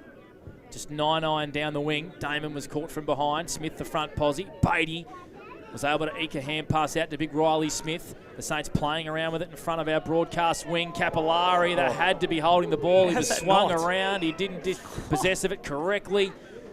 And the umpire, Jace Rain, says, you can just throw it in, young man. And we have a boundary throw in right in front of us. 37 plays, 19, 18 points to the margin, and even 3 goals. 20 and a bit minutes playing for NZ, second term. Ball tossed in right in front of our broadcast position here. Big Riley Smith gets the tap. Collegiero goes without it through the stoppage. Then Big Ed Damon gets it on the boot for the Rovers. Goes to half forward. Tackled straight away there was Noah Schulte. And we'll have a ball up just outside the 50-metre arc. Club room's end. Umpire Jason Rain just trying to clear a bit of the congestion. Smith, nice tap, but it goes to O'Brien. He's dispossessed. Coming through was Tenardi. Now East. Kicks it long and inside 50, looking for Riccardi and Smith one-on-one. That's Joel. He misses the fist. He tried to get over the top. Sharp's there. Handball's a poor one. Parnell. Haven't called his name too often either. Handball's it sideways to Joel Smith. Joel Smith in the back pocket. Great pressure from Brodie Riccardi. Oh, the tackle just slipped down. And it's a legging free kick. It's going to go to Joel Smith in the back pocket. It certainly is, as the Rovers hold on to an 18-point advantage, 37-19. They kick it long and wide to the far side. Agosta wins it back for the Saints on centre wing. He's going to kick a shallow entry. Miotto caught from behind, climbed, wasn't able to pull the mark in. And Murray runs out of defence for the Rovers. He takes one bounce, make it 2. Oh, this is brilliant play from the coach, Sam Murray. Ran a long way. The kick was a beauty. Noah Schulte leads and presents it half forward. He's got Tom Boyd circling back towards goal. His kick, he's marked by Dylan Wilson just inside forward 50. He's got the distance, Dylan. He runs around and plays on straight away. It's a mongrel old kick. Curtis out the back, almost marked. Instead, he rushed it through for a minor score. Wasn't a great entry for the Rovers. They moved to 38, 5-8-38 to the Saints 2-7-19. Margin back to 19 points for CMV Truck and Bus. Tell you what, that kick did not spin right once, did it? It didn't even do a full rotation on it. He just floated through the air. I don't know, it was so hard for Boydie to take the grab. As Simon Curtis now has it. He's going to go long, looking for Ferguson. It's a beautiful kick, heading towards our broadcast position. Nick Ferguson on half-back flank for the Saints. Kicks it down the line, looking for Miotto. It's not a great kick, out of bounds on the full. It's going to come back here. Jez Rigoni has it now for the Rovers. True centre wing. Plays on. Rigoni's kick goes high and long, inside 50, looking for Boyd. Curtis got up, it's going to be pushing the back, yes. It's going to be a free kick. Go the way of Tommy Boyd. And I reckon he's just outside his distance here. He's got O'Brien on the run. O'Brien on the left foot, goes inside 50. Oh, look at that for a kick. Charlie Thompson was not even looking at the footy when that ball was kicked. Saw it coming and turned around and took an easy chest mark, and he'll have a shot from about 15 metres out. A little bit of reward here for Charlie Thompson. He's been going to work around the stoppages. He's been an absolute beast, and he's gone for a rest down forward, and he accidentally found himself on the end of a Lockie O'Brien tracer bullet. We were right behind that. That was just an absolute laser beam straight towards Charlie Thompson in the forward pocket. Absolute class. Lockie O'Brien to Thompson. Oh, gee whiz. Charlie, no spin on that, and it's going to go out of bounds on the full. I was marking down a point then, Monty, but it must have out of bounds. Just kept floating across, I think. So our man Clarence would have made a mistake, Bobby, so definitely out on the full. Yes, I agree. And the Saints will have it on the back pocket with Augusta. We met Charlie's old man, Davin, before the game. He wouldn't be happy with that. The Saints have it out on the far wing. Will the ball sit for Maraka? He reaches up with the one hand and grabs it. Had to kick it in a hurry because the pressure came from the Rovers. It dribbles to half forward. Big Toby Cossa gives it back to Caligiero. Snaps it around the corner. Murphy Dale comes up to the 50, meets the footy. Oh, he got bumped heavily by Kieran Parnell. And it's a free kick off the ball to Lockie Murphy Dale, who's bounced up straight away to receive this free kick in front of the scoreboard. He comes inboard to Maraka, and the Saints are going to find an option. Damon Harrington called to play on inside the centre square. He's going to kick it to the pocket, looking for Riley Sharp. Wasn't to his advantage. Fist comes from the Rovers. Myrtleford had to get rid of it hurriedly. Curtis does well, breaks through a couple of tackles, kicks high up and under, and has been marked deep in defence by McCarthy. The Rovers 38 plays the Saints 19 as we tick up towards the main break here in the second semi-final. As O'Brien, geez, he's worked hard on this wing. I think Lockie O'Brien is now in the back half. Goes down the line, finds Boyd. Was that his 7th, Bobby, for the 40 winks for this quarter? That's his 7th, Lockie O'Brien for the quarter, yep, for 40 winks. Jeez, he's been good. Boyd now worked right up the ground. Late in the quarter, just going to try and slow it down a little bit. Going to go long down the line towards half forward. Curtis is sitting under it. Tries to get over the top. He's probably got first hands on that. Boy says nope.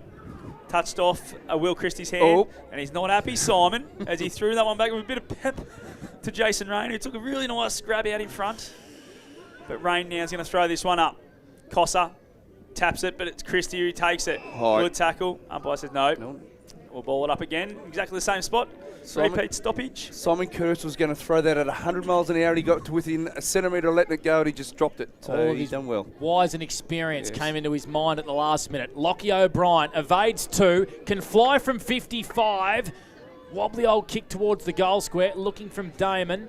See, that's deliberate. That is deliberate, but we don't pay it here. No, we pay deliberate here. Occasionally we do when some umpires want to, because Nick Ferguson literally tapped that over the boundary line, and it will be thrown back in to the right of the point post. It's just the insufficient intent we don't pay. So the umpires need to know that. That is as deliberate as it gets right there. Clarence with a good boundary throw in. As the siren sounds, it's kicked out of mid-air. No.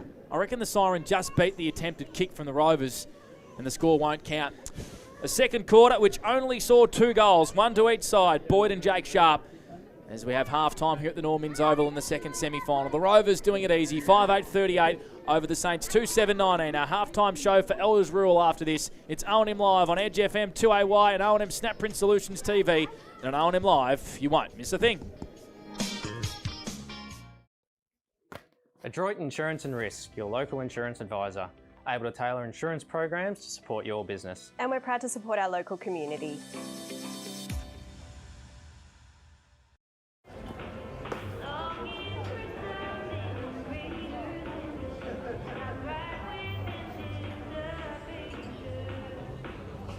I reckon I'll go mid. Carlton Dry 3.5. Embrace the mid.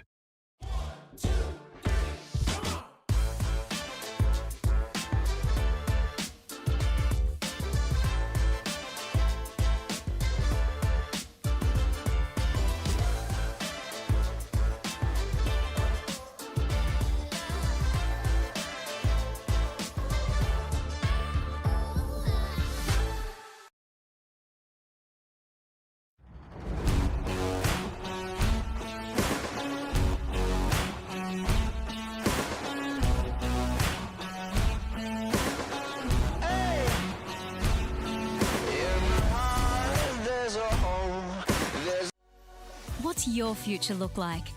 Where do you want to be? Whatever it looks like, with GoTAFE, you've got this. Get real skills for real jobs and careers right now. Search GoTAFE today.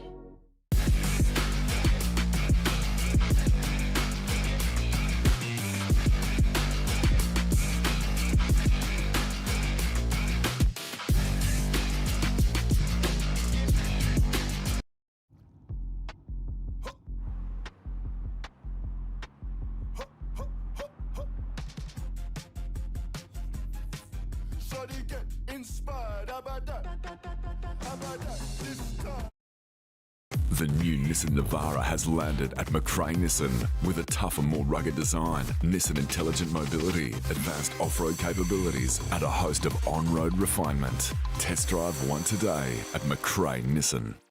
The Ovens and Murray Football League is proudly sponsored by Opal. Thinking packaging? Discover Opal. With Optus Home Internet, you get more yes, which means less family screen time and more harmony with powerful Wi-Fi. Get the Ultra Wi-Fi modem at no extra cost.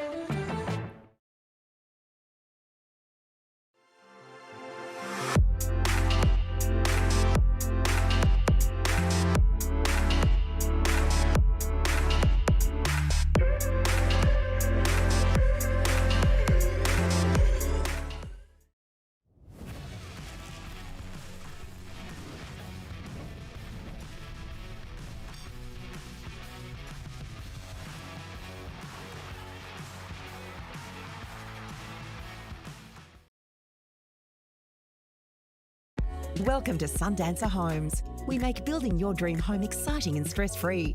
Backed by over 30 years of experience, one of many reasons why we provide a lifetime structural guarantee. Visit our information centre at Dean Street, Albury. This goes out to all the runners, the racers, the chasers, out of the box, and primed for the show. On your marks, get set. Running too late. Being first out the gate. Get the fit you need. The athlete's foot. Fit for every run. My family means everything. We're always there for each other, sharing adventures and precious moments. At Tobin Brothers Funerals, they'll treat you like family too. They're about people, about lives lived, and about genuine care, providing professional, creative solutions that celebrate your loved one. So if it's legal, it's possible. Tobin Brothers Funerals, family owned since 1934, caring for local families just like yours in Albury Wodonga and Corowa Rutherglen. Tobin Brothers Funerals. Dealership, Shoeback Street, Albury. O&M Live on 2AY. That's what you love to see in country footy. Heaps and heaps of kids and everyone having a kick out on the Norm Inns Oval. A picture-perfect day for footy across the northeast and the border. And we have a 19-point lead to the way of the Wangaratta Rovers, 38-19. The Myrtleford Alpine Saints at half-time here at the Norm Inns Oval. Panda, Monty, Bobby Jackson all with you. We'll go to Bobby straight away for our CNL shower squeeze. It's a mouthful, that one. Squeens. Quarter's best in the second term, Bobby J, which didn't live up to many heights. No, it certainly didn't. Quarter's best, I think, was Simon Curtis for the Myrtleford Alpine Saints. He really got the ball moving forward, and I liked it when he got the ball closer to the middle of the ground, and it really dictated the entries into the forward 50 for Myrtleford Saints. So he's had 6 for the quarter, 12 for the match, whereas for the Wangaratta Rovers, we really liked the quarter of Lockie O'Brien, who really started firing up that second half that quarter. We had the 8 touches for the quarter, and 10. He's had 10 for the match as well for 40 wings. So he was really influential towards the back end there, and he almost took the Sam Murray role where he said, enough's enough, give me the footy, let's see if I can make a difference. And he had some really important forward 50 entries where they just weren't rewarded, and we could say the same for both sides. But both sides had, Wangaratta Rovers had 6 shots on goal, and also Myrtleford had the 4 shots on goal. So very frustrating game of football, particularly that quarter. Yeah, first quarter was pretty good. The second quarter didn't live up to much heights at all in terms of, the two best teams of the competition so far. Bobby, can you just give us a full rundown, please, on your 40-wing stat sheet? What's jumping out at you in the first half? Well, I just had a look at the inside 50s and made a couple of scribbles where Wangaratta Rovers, they've gone inside 50 9 times for the 6 shots on goal, and the Myrtleford Saints have gone inside 58 times for the 4 shots on goal. So that tells me a lot of the football was in between the 50-metre arcs for that particular quarter, which is very congested. There was a lot of clearances, a lot of stoppages around the ground, and there wasn't real any fluidity. Is that a word? Fluidity. I should stop biting off words that I just can't say. There wasn't a lot like a big ruckman. Don't bite off a 45. Give a handball, Bobby J. There wasn't much flow in the game. Monty. There we go. Just get out. 4-letter words, flow word. Yeah, so it really was a quarter where there was a lot of stoppages and not much clearance work from the stoppages. As we said in the first quarter, where Charlie Thompson was an absolute beast. They shut down that game, and there was plenty of restarts. I was really impressed with Toby Cossa and Riley Smith's work against Big Mr. Ed. I reckon they went to school on him and really broke even, if not in front, in that little duel or trio, and even Will Christie got in and helped out there at various stages. So not a lot's jumping out at me at the moment on the stats sheet, but we'll go through some individual stuff. Sam Murray's kicked, he's had the 12. Charlie Thompson's had 12. Brody Filo got to work. He had 6 in that quarter. He had the 10 for the first half. Xavier Allison's had 13 for the first quarter. And as we said, Lockie O'Brien's had 10 for the Wangaratta Rovers. As for the Myrtleford Alpine Saints, Mitch Tanardi's really got to work. And Monty feels like you're saying his name quite often. He's had the 16 touches, so that backs up your commentary today. And Jackson East has had 10. Simon Curtis the 12. Lockie Murphy-Dale, that's been an intriguing matchup with him and Kieran Parnell. Both players are renowned for getting influential touches, but neither of those guys are getting a lot of the footy. And Tom Capillari's been a little bit on the quiet side. He's only had the 6 after getting 30 last week. Got to get him in the middle. I feel so too. Capillari. Yep, he's playing off half-back too much. Get him in the middle. Around the footy. He's your class user. They haven't been able to hit targets going inside 50 all that often. I'd be putting him up around the ball. One thing we have seen with the Wangaratta Rovers, and they did this in round 17, Bobby J, as well, they've cut down the uncontested mark game of the Myrtleford Alpine Saints, and they've made it a contested stoppage game, which is, we know, comes to the floor in finals. That's that meat pie that I've tried to eat a little bit at half time, just coming up to bite me on the bum. But the game's a contested game. It's heavily stoppaged, and the Myrtleford Alpine Saints haven't been able to get their uncontested mark game going, which we know serves them so well, and the Rovers did that 3 weeks ago, Bobby. They certainly did, and it's a credit to both the coaching staff as they're going to work and finding out what works for them and going to that well as much as they possibly can. So it'll be interesting to see what happens at halftime with both coaching staffs and see what they come up with his second half. Does Sam Murray keep ramming home what they're doing and it's working, just make the most of our entries? And what does Funky Miller, what levers does he pull? They're getting plenty of inside 50s. What levers do they pull? They change their boots and get the goal-kicking boots on, Monty. It's simple as that. I just feel they haven't been as clean through the middle of the ground. They've probably just missed the handball. It's gone to ground a little bit. Therefore, they've been able to, as you said, the Rovers want to make a contested game, and it's been because of their skill errors from the Myrtleford Alpine Saints. I feel if they're able to chain up a little bit better and a little bit easier, they'll get inside 50 and get more looks. And they've had their chances. They just haven't been able to convert on the scoreboard. So whether that's a bit of nerves or what it is, because it is a big occasion for them. Obviously, as Panda touched on it, 20 years since they've played in a second semi-final. So that one win away from playing in a grand final can get to you, can get on your mind. So maybe that's what's happening to a few of them. And then they're just trying to maybe bite off a bit more than they can chew, a bit like you trying to say that word before. Yes. So it's one of those ones where I think Funky's just got to say, boys, we've done it all year. Let's just go back to it. Let's just strip it right back, make it as simple as we can. We still take it on when we can. We link up, but we've got to make sure it's on. We can't be taking on too much more than what we can, and just away we go. How have you seen the ruck duel so far, Monty? I feel like Riley Smith and Toby Cossa have been pretty good against Ed Damon. Yeah, I think they're probably on top just quietly. I don't think Ed's had much of an influence around the ground yet either, which he normally does. He normally takes some really good grabs. Riley Smith stood up in a couple of times, taking a couple of nice grabs. And Big Cossa, I feel, has probably been the better tap ruckman on the ground. I think he's got his hand to it first a lot more than the other boys. So I think he's done that a lot for the year too. He became their number one ruckman about round 4 or 5 when they were looking for another scoring option and sent Riley Smith forward. So I feel he's been pretty good. So, it's probably going their way at the moment in the ruck. I was pretty critical of those guys last week, Pen, if you remember. The two ruckmen, I feel as though Myrtleford didn't get as much out of their ruckmen around the ground. But today, I think it feels like they're taking some nice marks around the ground and really making Mr. Ed accountable. We might really quickly go around the grounds if we can before we take a break and we throw to our netball update for Ray White Wodonga. Any scores floating around some of the leagues, Monty? We've got an Owen K update at North Wang. We do. Just firstly out at Sandy Creek Rec Reserve, where our other team is at the moment. It's a 2-point lead to the Barney Tigers, 35 playing 33. While down at North Wangaratta in the Ovens and King, it's Greta have a really comfortable lead. 7-5-47 are leading the Rowley Lions 2-1-13. That's, what's that, in the second quarter, about 20 minutes gone. And in the Hume League, Osborne 5-5-35 lead, Holbrook 4-5-29. So that's a close game as we edge up towards halftime out in the Hume League. Juice Newton, update please, Monty. Yeah, has he kicked goal 150? He has kicked goal 150, went into the game on 149, and he's kicked 1 to halftime. That is extraordinary. Well done to Juice, who probably gets better with age out there at Warrowley. We're going to take a break. Before that, though, we're going to throw to Stacey Rhea Harris, and also Tam Matthews. Rhea's back. Minna did both games last week. Wow. She is a star, is Minna. Because the Yarrawonga Pigeons took on the Wodonga Raiders in the grand final qualifier. The Raiders got up 49-41. It's all thanks to Ray White Wodonga. This is the netball wrap thanks to Ray White Wodonga. The second semi-final for the Ovens and Murray A-grade competition saw Yarrawonga Pigeons taking on the Wodonga Raiders. It is the Raiders who are progressing to this year's A-grade Ovens and Murray grand final.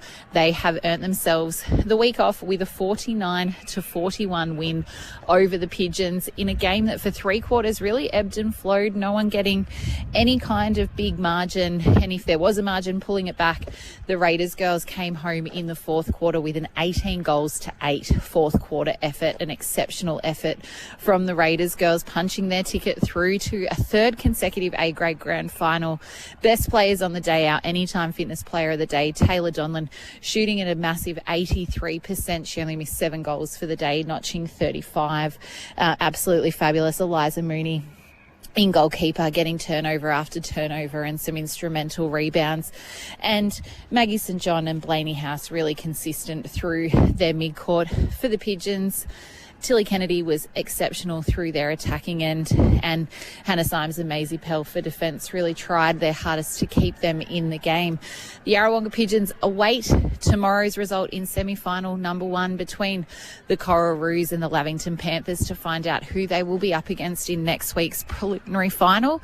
Tomorrow's action will be coming to you from the Albury Sports Ground. In the other games today, Raiders have booked their tickets through in both the 15 and under and 17 and under age groups. Wangaratta Magpies are through in the C grade, and the B grade is still going on, but it is the Raiders through to this year's Ovens and Murray A grade grand final. This is the netball wrap thanks to Ray White Wodonga. Adroit Insurance and Risk, your local insurance advisor, able to tailor insurance programs to support your business. And we're proud to support our local community.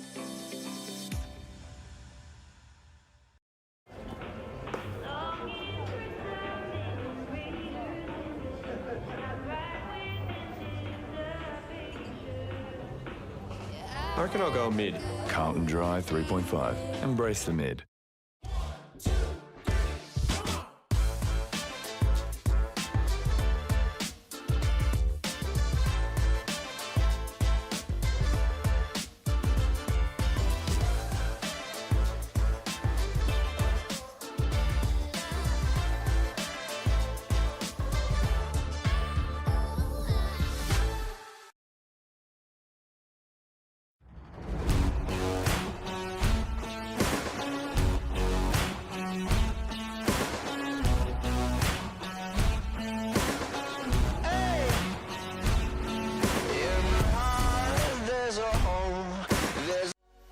What's your future look like? Where do you want to be? Whatever it looks like, with GoTAFE, you've got this. Get real skills for real jobs and careers right now. Search GoTAFE today.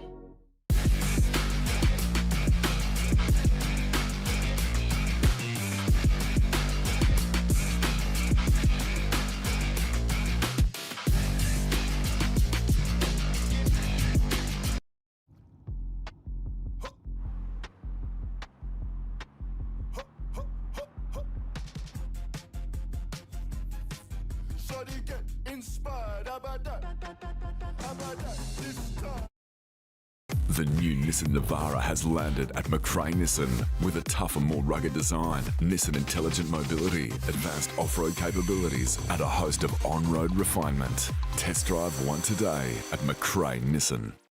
The Ovens and Murray Football League is proudly sponsored by Opal. Thinking packaging? Discover Opal. With Optus Home Internet, you get more yes, which means less family screen time and more harmony with powerful Wi-Fi. Get the Ultra Wi-Fi modem at no extra cost.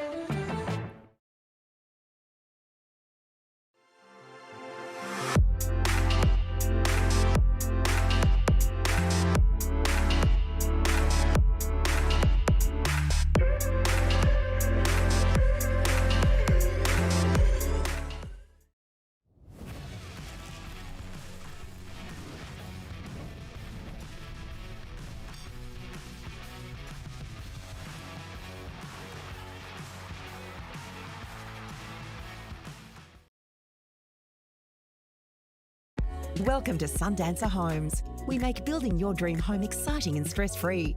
Backed by over 30 years of experience, one of many reasons why we provide a lifetime structural guarantee. Visit our information centre at Dean Street, Albury. This goes out to all the runners, the racers, the chasers, out of the box, and primed for the show. On your marks, get set. Running too late. Being first out the gate. Get the fit you need. The athlete's foot. Fit for every run. My family means everything. We're always there for each other, sharing adventures and precious moments. At Tobin Brothers Funerals, they'll treat you like family too. They're about people, about lives lived and about genuine care, providing professional, creative solutions that celebrate your loved one. So if it's legal, it's possible. Tobin Brothers Funerals, family owned since 1934, caring for local families just like yours in Albury Wodonga and Corowa Rutherglen. Tobin Brothers Funerals. O&M Live on 2AY. Both sides back out on the grounds doing their little warm-ups. The Myrtleford Alpine Saints at the Club Runes end and the Wangaratta Rovers at the Evans Street end. And it is a 19-point lead to the Wangaratta Rovers, who, fair to say, have a foot in the grand final at this stage. The Myrtleford Alpine Saints with it all to do. And the Jillamatong Lamb winner, 2-3-7-5. I actually got my tickets from the man who owns Jillamatong Lamb, Will O'Keefe. He was serving tickets and selling raffle tickets on the gate as I drove in. Well, his parents own it, don't they? Yes. So maybe one day he'll have it, but right now if he's a smart man, he'll sneak straight in there. But no, he's got to play a big game tomorrow. But that's what you like to see. You like to see all people volunteering in all sorts of roles, which is fantastic. Alrighty, Bobby J. We're going to get this game opened up in the second half. We literally just got a phone call from the assistant coach of the Wangaratta Rovers, Cole Raven, who was pretty happy to see relaxed. He's pretty happy to see this game continue on, Bobby J. Yeah, well, I wasn't real happy with the phone call, put it that way, Panda. He was happy with the arm wrestle. There was a bench waiting in front of us, and what he basically said was what we discussed at halftime was play between the arcs, and as long as it's played between the arcs and he's in front at the end of the game, he's happy. They're happy for a nil or draw for the rest of the game. So as long as everyone gets through healthy and they stay in front at the end of the day, I think both sides will be happy. But we'd like to see it open up from a spectacle point of view, but from both sides out there, they just want to get the points and get through to the grand final and get through unscathed. So both sides, from a Myrtleford point of view, they need to make all the changes. They need to make all the play going forward, and then if they can do that, then Rovers will react, and hopefully we get a game that opens up. Only 2 goals in the first half to the Myrtleford Alpine Saints, not without their chances. 2 goals 7 to 5 goals 8.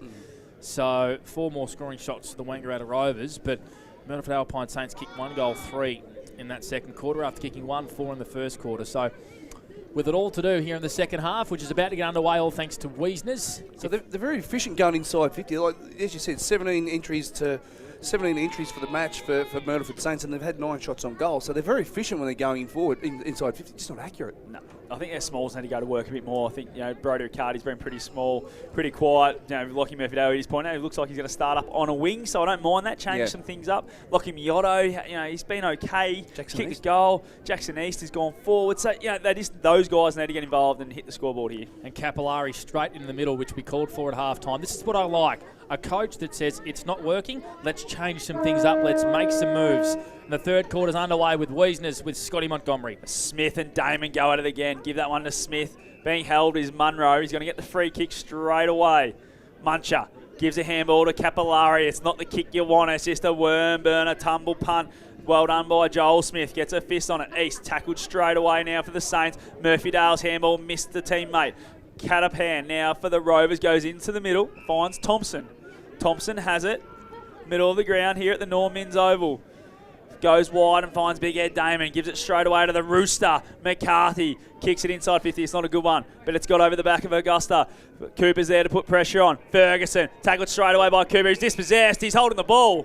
It's going to be a free kick going the way of Nathan Cooper and the Rovers. And I don't know if he's got this one in him. He's going to be right up on the boundary, about 40 metres out. Kicking to the Evans Street end. Just got tangled up there, didn't he, Ferguson? And just got himself in an awkward position where he couldn't get rid of the football. And Nathan Cooper, being the professional defender he is. Oh, smart too. He knows he didn't have it in him. He's gone to McCarthy, who is a very good kick of the football. And he's a bit further out, but a nicer angle. So he'll have a shot from 48. Kick one from this similar angle, Bobby, in the first quarter? Yeah, a little bit further out this time, Panda, but I think he's got the journey in him. The Rooster now from the paint of the 50. Hasn't got a lot of height on. It's going to bend perfectly, is it? Oh, touched on the goal line. It's actually stayed in play with that fist from Ferguson. It's going to go out and we'll have a throw in. About 20 around from the Rovers goals. I think he chunked it like one of my 3 irons. It just didn't hit the middle of the club. It just towed it a little bit there, I think, Monty. In 3 years, I reckon, since I've even held a golf club. In a long time. Do a lot of pitching wedges at work now. I'm a boring operator, though. Smith. Christie, was he grabbed high? Yep. I think he was. Yep. Played it well, Will Christie, the big boy bending down, and he will line up from a Well, a slight angle, call it 20 metres out, Bobby J. Yeah, he played that well. He's a shoulder dropper as well, but he sensed the tackle was coming, and I don't know how you can get a high tackle on a guy who's 6'7". Especially when it was Ed Damon. Yeah. I mean, not Ed Damon, sorry, Damon Harrington. Yeah, so that's a little bit ill-discipline. They try to wrap the ball up instead of going that too high. So Will Christie yet to kick a goal today, and he's kicked the 44 for the year. He's had a breakout year as a forward after being a ruck his whole life, playing a very good role for a Wangaratta Rovers forward line, which is firing on all cylinders. Makes no mistake, big Will Christie. Scoreboard's gone here at the Normans Oval, but I can tell you the Rovers go to 6-8-44 to the Saints 2-7-19. Margin at 25 points for Inspirations Paint. He certainly made the goal umpire work there as well, didn't he? So everyone's a little bit nervous when they're having a shot on goal, but Will Christie, as you see, he's had an outstanding season, and he's really provided a strong target up forward, and him alongside Tommy Boyd and Nathan Cooper provide a three-headed monster down there that's a nightmare to pick up for opposition defensive units. So he's getting to work and getting himself in the right positions and getting himself the free kicks when they're there for him. Three-headed monster. I like it. I like it a lot. The ball's going to be back in the middle now. It's a nice little lead they're starting to put on. 25 points it is. Munro tackled straight away by Catapan. Nearly wore him like a backpack. I don't mind Munro going in the middle either. Just trying to get a bit of pace around the footy. Other Saints. Damon gets that tap. Doesn't really go anyone, but Murray goes and gets it. Got taken high. He's going to get a free kick against Murphy Dale. And Sam just waits for Tommy Capillari to give it back, and he does now. In the middle of the Norm Mins. The coach goes short. Finds Damon. Big Ed. Still 80 away from home in the middle of the ground. Still in the centre square. Rolls around now. Kicks it inside 50 as the high up and under, looking for Christie. Gets over the top of him. No one really wants to pick it up. Murphy Dale's there. Tackled, dispossessed. Coming through. Great pick up. Boyd goes to Justy Lewis. Oh, from dead in front, 20 out. Missed an absolute sitter there. Justy Lewis through for a minor score. Takes them to 6-9-45. The Myrtleford Alpine Saints 2-7-19 on the Inspirations Paint scoreboard, and we've gone nearly 4 minutes thanks to NZ Albury. Yeah, very important stage of the game for Myrtleford. They can't let things get away from them. They need to make a move here very shortly, and some of the moves they've made around the ball needs to start paying off. The only thing I can think of is Justin Lewis thought he was kicking at the goals. He missed it by that far from directly in front. Riley Smith caught holding the ball on the far wing. Free kick to the Rovers. Big tackle from Charles Ledger, who's a good boy and gives it off to his coach from behind, who pumps it long into the pocket. Big. That's a free kick against Cooper. Was a little bit overzealous and caught Simon Curtis, who plays on with a beauty. Right down the middle, just had too much pepper on it for Capillari, who spilt the mark. Allison, inboard hand pass to Charlie Thompson. This'll hurt. Thompson on the left, nails it. Hurts big time for the Myrtleford Alpine Saints.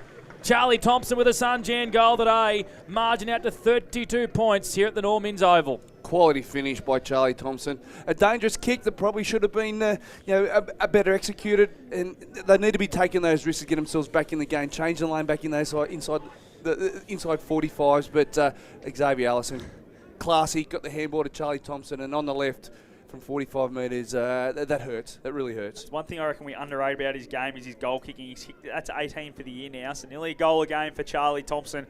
I'll tell you what, if he's not featuring on the leaderboard in a fortnight's time on Monday night, there's something wrong with the umpires. There's the ball back in the middle now. Umpire Bassett throws it up. The 2-11s go at it. Riley Smith wins it to Nardi. Handball sideways to Murphy Dale.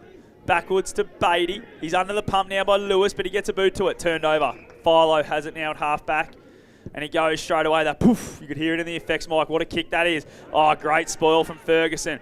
Fell to Catapan, but for the Rovers. He's now got Diazotto.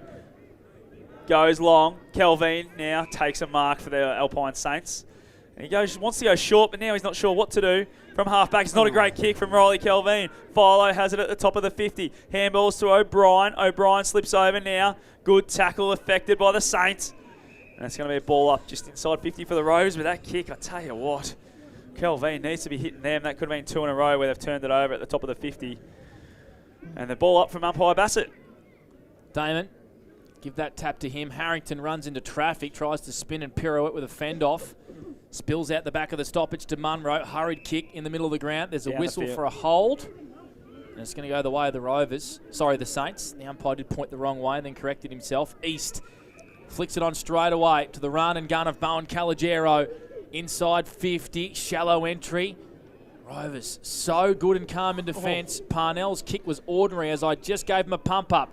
Calogero marked and played on straight away. That's a high up and under, as high as the gum trees. Out there, Allison almost took the mark. Harrington's quick kick is going to land in the favour here of Riccardi. Not able to grab it before the ball spills over the boundary line, and it'll be stoppage. Toss back in, 5 metres around from the Saints goal, who trail 51-19. It's a 32-point margin to the way the Wangaratta Rovers, they've kicked the only 2 goals in this third quarter for Wiesners. 1 foot in the grand final next week to the Rovers. Looking to go back-to-back this year. Ball tossed in, great tap from Damon. Catapan, good hands to Allison. He gets tackled by Sharp. It gets a handball away. Joel Smith worried out of it. Riccardi now gets a handball to Jake Sharp. Oh, took a little dive there, Jakey. Not ideal. Now he's dragged it in. Umpire says nope. We'll ball this one up. Just inside 50, about 30 away from goals. Club room's end. The way the Saints are kicking in this third quarter, which is brought to you by Wiesners. Umpire Lockhart just trying to clear a bit of traffic out of the way. Now he tosses it up.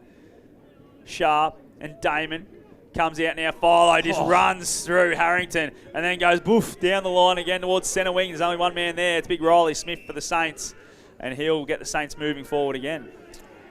He's played good today, Riley Smith. Gets around the ground. He's been one of the best recruits of season 2025. Oh, big climb from behind from Jace McQuaid. He got high, impacted the contest. Miotto onto Capillari. Off the outside of the boot, Riccardi was in front posse to mark, but the fist from Joel Smith was Dustin Fletcher go-go gadget-like. Got it in at the nick of time and fisted over the boundary line. That's why that man is picked every single week in 2025. Great defender. He's been a good defender all year, hasn't he? And him along with the back six of Wangaratta Rovers, the number 1 defence in the comp. Bobby J for the Newmarket. Ball now. Tossed back in. Going and getting it again was that man Smith. Tackled straight away. Umpire says, give it to me again, please. After 4 early inside 50s, Wang Rovers, Myrtleford Saints have evened it up in the last 3-4 minutes. No one really won that tap. No one really wanted it ground level ever. Just fumbles out all of a sudden the Capillari. Kick smothered by Big Ed. Oh, trying to throw about it with Delazotto. Missed. Nolan's handball to Catapan. Kicks it high up and under the centre of the ground. Just a fist on it from Cooper. He's got Stone out in space now. What can he do? He picks it up. Gets a handball on. Dill Wilson's got no one to kick it to, so he has to handball it backwards and sideways. Gets O'Brien. O'Brien at half forward with a nice kick to nobody except Myrtleford Alpine Saints. And Harrington takes the mark and kicks it to Lockie Murphy-Dale. He goes by hand to Munro, who was under pressure. Had to get her away quickly. Capillari's kick was a worm burner. It went through the legs of Miotto. Not ideal. Damon tackled by a very small opponent in Miotto, it's fair to say. And he gets a free kick, I reckon, young man Miotto. Great work. David and Goliath from Lockie Miotto, who's played a pretty good game in final series. Good kick, East. Got crunched from behind. He got crunched from behind. It was ultimate bravery from Jackson East. Charlie Ledger. Yeah, Ledger came from behind. And they paid 50. They paid 50. Brilliant work from Jackson East. It could spill over here. The fight rolls on. Calogero, I'm not sure how he ends up with the free kick. I don't mind that from the umpires. Just get it moving. So Calogero kicks the goal. Margin back to 26 points. Put that down to the bravery of Jackson East. And I like big Nathan Cooper just wandering down, the big body just saying, nah, get out of it, boys, dragging a few blokes out. I don't mind that from the big fella. I wouldn't mess with Mr. Cooper. No, I wouldn't either, just quietly. He's a big boy. There's a show back in the 80s called something about Mr. Cooper, but I wouldn't mess with him either. So that was, there might be the catalyst that Myrtleford need. You know, they're protecting their gun player. They all, flew the flag there nicely. And I'm not sure how Mr.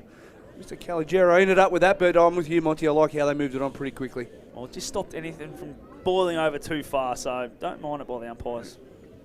This ball's back in the middle now. Oh, great tap from Cossa. Down to Maraca. Inside 50, looking for Sharp, and it's got over the back of him. Found Riccardi, who takes a pretty easy chest mark in the end.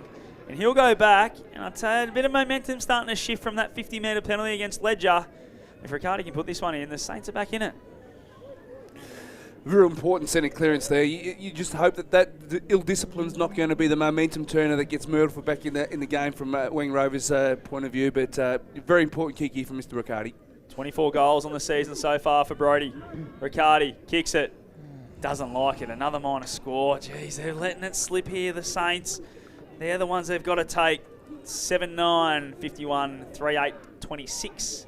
They've had the last Spain scoreboard. They've had the last 5 inside 50, boys, so the pressure's really starting to come from Myrtleford. They just need to get results on the board. You wind back only 3 or 4 weeks when Brodie Riccardi kicked 10 goals in 2 weeks. He could not miss. And the kick in is out of bounds on the full, and it's going to come back to the Saints here from the kick in. Murray doesn't like it. He's given it to the umpires who are trying to discuss whether it was out on the full or a mark. It can't be spilled over the boundary line because it was a clean mark. Absolutely it was. All this happening at half back here for the Rovers, half forward for the Saints broadcast side. They've said it's a mark. They've said it's a mark to Sam Murray. Saints fans are not happy at all. They're here in large numbers. Murray kicks it out on the full. Listen to the Bronx now. It's the football gods, boys. That is the footy gods paving their way here at the Normans Oval. And Mitchy Del Bosco has it in front of the benches. No one on the mark. 25-point lead here to the Rovers. Long kick from Del Bosco from centre wing. Oh, Murray flies high. Can't take it. Sharp, quick hands. Declan. How good is that, Declan Brent? What a finish. And there's a bit going on. Sam Murray's involved. Jake Sharp's involved. It's all happening here. The Saints are on a bit of a roll. They've kicked 2 in a row, and the momentum's with them. They're 4-8-32.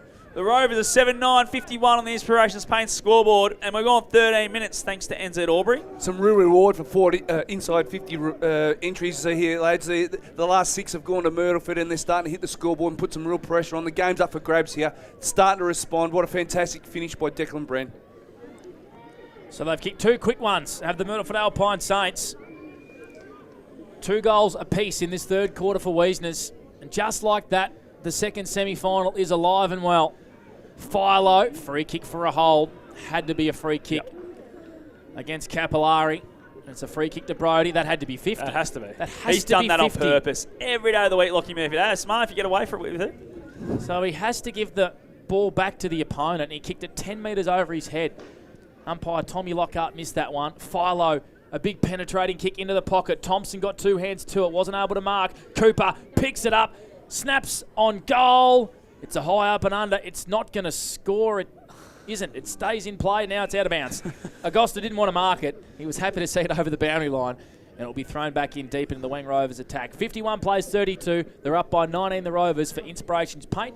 We have played 14 minutes for NZ third quarter. Ball tossed in right next to the point post. Christie tries to do a bit of work at ground level. Or tackled straight away, Kelvin. Great tackle from Charlie Thompson. His numbers for 40 winks today, please, Bobby. Charlie Thompson's currently sitting at 14 touches for 40 winks. Been very good. That's what he was our Ultimate Fastness MVP for the year on OM Live. Cossa out of the ruck. Kicks it high up and under. Murphydale sits under it. Good body work early. He's been paid the mark. Lockie has it at halfback. He's going to go straight away. This is what we want from the Saints. They've got a bit of run back. Maraka now, centre wing. Ovens, Riverside, down the line, finds Smith. Takes another mark. I reckon that's about his 10th mark for the day. Goes inside 50, looking for Jake Sharp on Ledger. Sharp brings it to where he needs to. Riccardi off the ground, not good enough. Out of bounds on the full. Ball's going to go back the other way through Kieran Parnell. It's a 19-point ball game here in the third quarter, thanks to Wiesners. And we've gone 15 minutes thanks to NZ Albury. Been an almost day for Brodie Riccardi. I was just thinking the same thing, Panda. He's just getting in the right spots, getting plenty of footy. It's just the finishing he needs to work on. O'Brien goes down the line. Curtis comes across. Schulte had eyes for the pill. Good play. Umpire calls play on. Murray over this football. Schulte tackled straight away by Ferguson.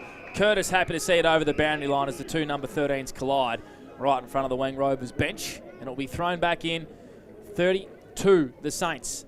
Rovers 51. We've played 16 minutes for NZ. Bob Jackson, 40 winks. Just the old pro there, Simon Curtis, making sure that ball didn't get out. It was a stoppage at the very least. He's just the ultimate professional. He knows his game's up for grabs right now. Catapan does what he does best. Goes and gets a hard ball and gets tackled straight away. We're going to repeat stoppage here. 50 metres out from the Rovers goal. Big Ed, great tap to Catapan. Gets it inside 50 now. Del Bosco just hits his knee. Calvin now gets a clearing kick down towards centre wing. Smith has to stop and wait. Going back and getting now's Parnell for the Rovers. Just worried out of it. Well done, Riccardi. And we'll get a throw in as we might quickly go around the grounds for Mr. Stoves in the Tallangatta League, which is preliminary final day. It is 40 playing 35 the Barney Tigers way. And, of course, preliminary final in the Ovens and King as well. We have Rowley, if I can spit it out, taking on Greta. And I've just pulled up the twos results. So you go, Panda, and I'll get that one. You sort that one out. Declan Brand, the previous goal kicker, left foot snap to half forward, has been marked by Riley Smith. The Saints fans want 50. 57-point lead to Greta. Riley Smith, 55 from home.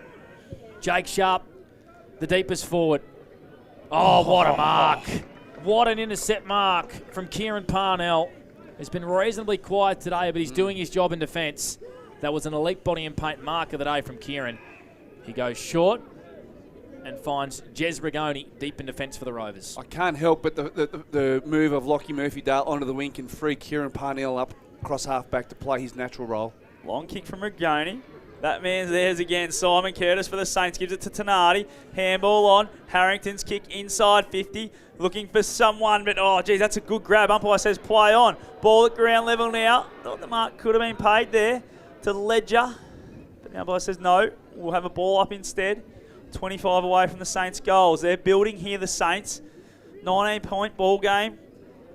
Nearly 18 minutes gone thanks to NZ. Good tap. Down at ground level. Handball come out from... It was Riccardi. Oh, Taut holding the footy. Umpire says no. O'Brien got away with that one. Might have just touched the boot. We'll have a throw in. And we've got a blood rule, actually, so we're going to have a stop in play here. As the umpire tells, I think it's Jake Sharp's going to be sent from the ground. Yep, he's coming off now.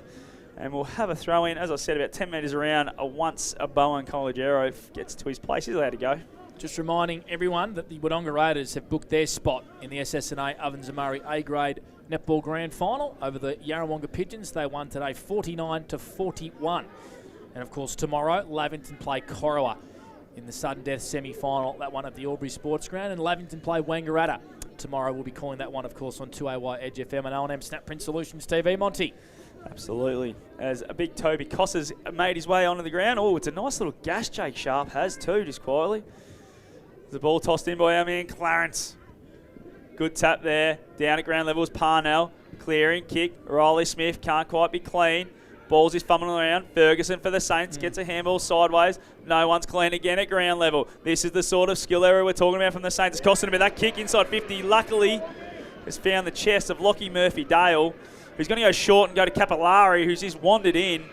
Very lazy checking from the Wangaratta Rovers, and he's improved the distance by about 5 metres and nice and straight in front here for Tommy Capillari. A stat that's really standing out for me, Monty, after Wang Rovers got the first 4 entries inside 50 for the quarter, Myrtleford Saints have had 11-3 since that initial rampage from Rovers in the first 5 minutes. They've kicked the last 2, the Saints. This is for 3 in a row.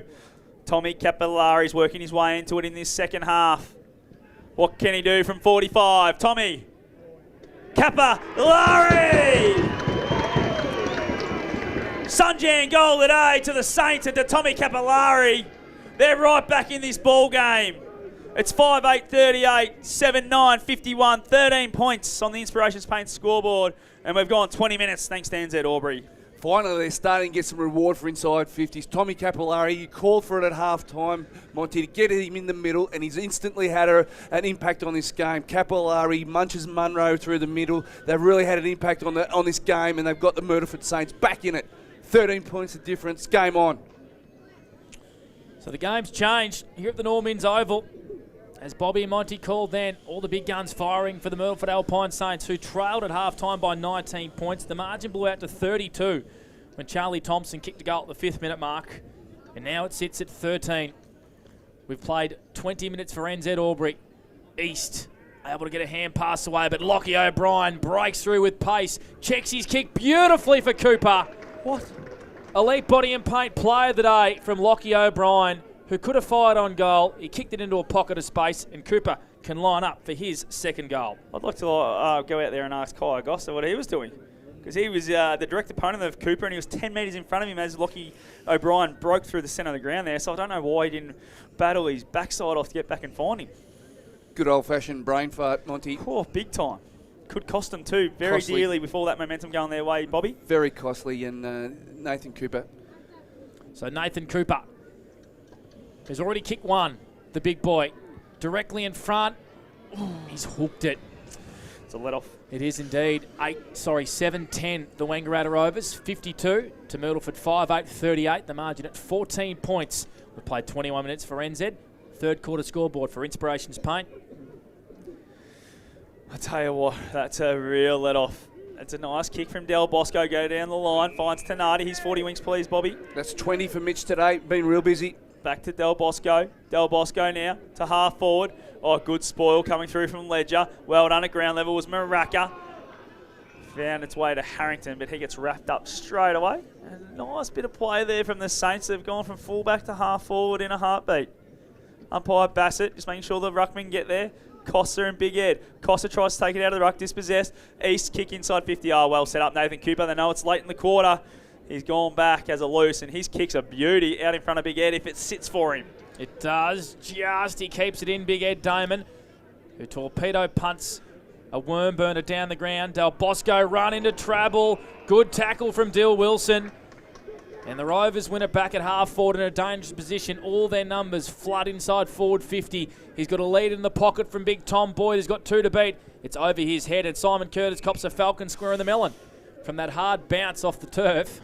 And we'll have a boundary throw in 10 metres around for the Rovers goal, who lead by 14 points, 52-38 for Inspirations Paint. Bobby Jackson, 40 winks. 23 minutes gone in this quarter, lads. I think Myrtleford just need to hang on and give themselves an opportunity to be well and truly in this game at 3/4 time. They can't afford to cough up a couple of late ones. Our man Clarence again. Jeez, he's doing a good job. Cossa taken out of the ruck, then dropped it. Number says, give it to me. We'll ball it up. 14-point ball game. 23 and a bit minutes gone, thanks to NZ Albury. And of course, that time clock showing on the Inspirations Paint scoreboard. Umpire Lockhart tosses it up. Oh, well done, Cossa. Just used his body there. Took it out of the ruck again. Kicks it clearingly, but it's bounced to his direct opponent in Ed Damon. He's high up and under. Goes back towards Cossa, and it's been a hold free kick being paid. And I think it's going to go the way of the Rovers, boys. Yep. That's a very, very costly free kick because it had Cossa's name all over it, that footy. Just trying to pick up who's going to get it, and it looks like... I reckon it's Tommy Boyd, his run was just really, checked a little bit from the goal square. He came out. Yep, he's very got the ball quick. in hand. Yep, I just watched the Snap Print Solutions TV, and he was just getting held a little bit. Just checked off the ball. Yep.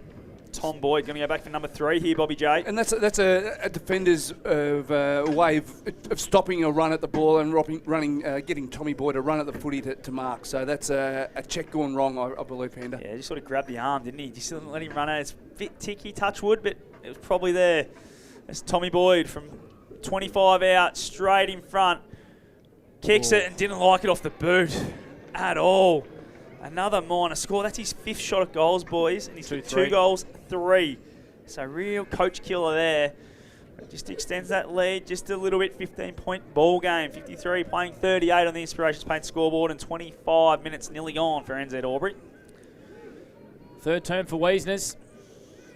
So the margin was 9 at half time. It now sits at 15. Feel like it's closer than that, though. As Kai Goster has it deep in defence. His kick down the wing is poor. It's turned over, and Will Christie marks. And he grabs his left leg. He grabs his left leg. It's either cramp or he's done a calf of some sorts or a foot injury. That's not a calf. No, that could be an Achilles. That could be an Achilles. I hate saying that. He looks like he's in a real bit of spot of bother here, Will Christie. This is a massive story for the Wangaratta Rovers. A massive story. At least he can walk off now. It might just be cramp. Yeah, it might just be cramp. I really hope it's just cramp. Yeah. Nah, he looks all right. Yeah, he's jogging now. He looks... nearly got him again, but it's definitely cramp, I reckon, boys. That's why we are uneducated up here in the box. You called it an Achilles. I did. So did Bob Jackson. No, I didn't. So did Bob Jackson. That's why we call football. We don't play and we have no medical degrees. Football wins, boys. Football wins. Absolutely, and Will Christie wins because it's not a major issue. Hopefully, fingers crossed. He started to jog off, so if he'd done his Achilles, he wouldn't be able to walk. No. It could be a hip replacement yet, not sure. Boundary throwing right in front of the benches. We've gone 26 minutes for NZ. Late stages, third term. Rovers by 15. I just love that we went straight to the worst possible case scenario, not just cramp. We're all chasing a headline, weren't we? Armageddon operators, First to report it. First to report it. Ball now. Tossed up again. Ed Damon's tap to himself.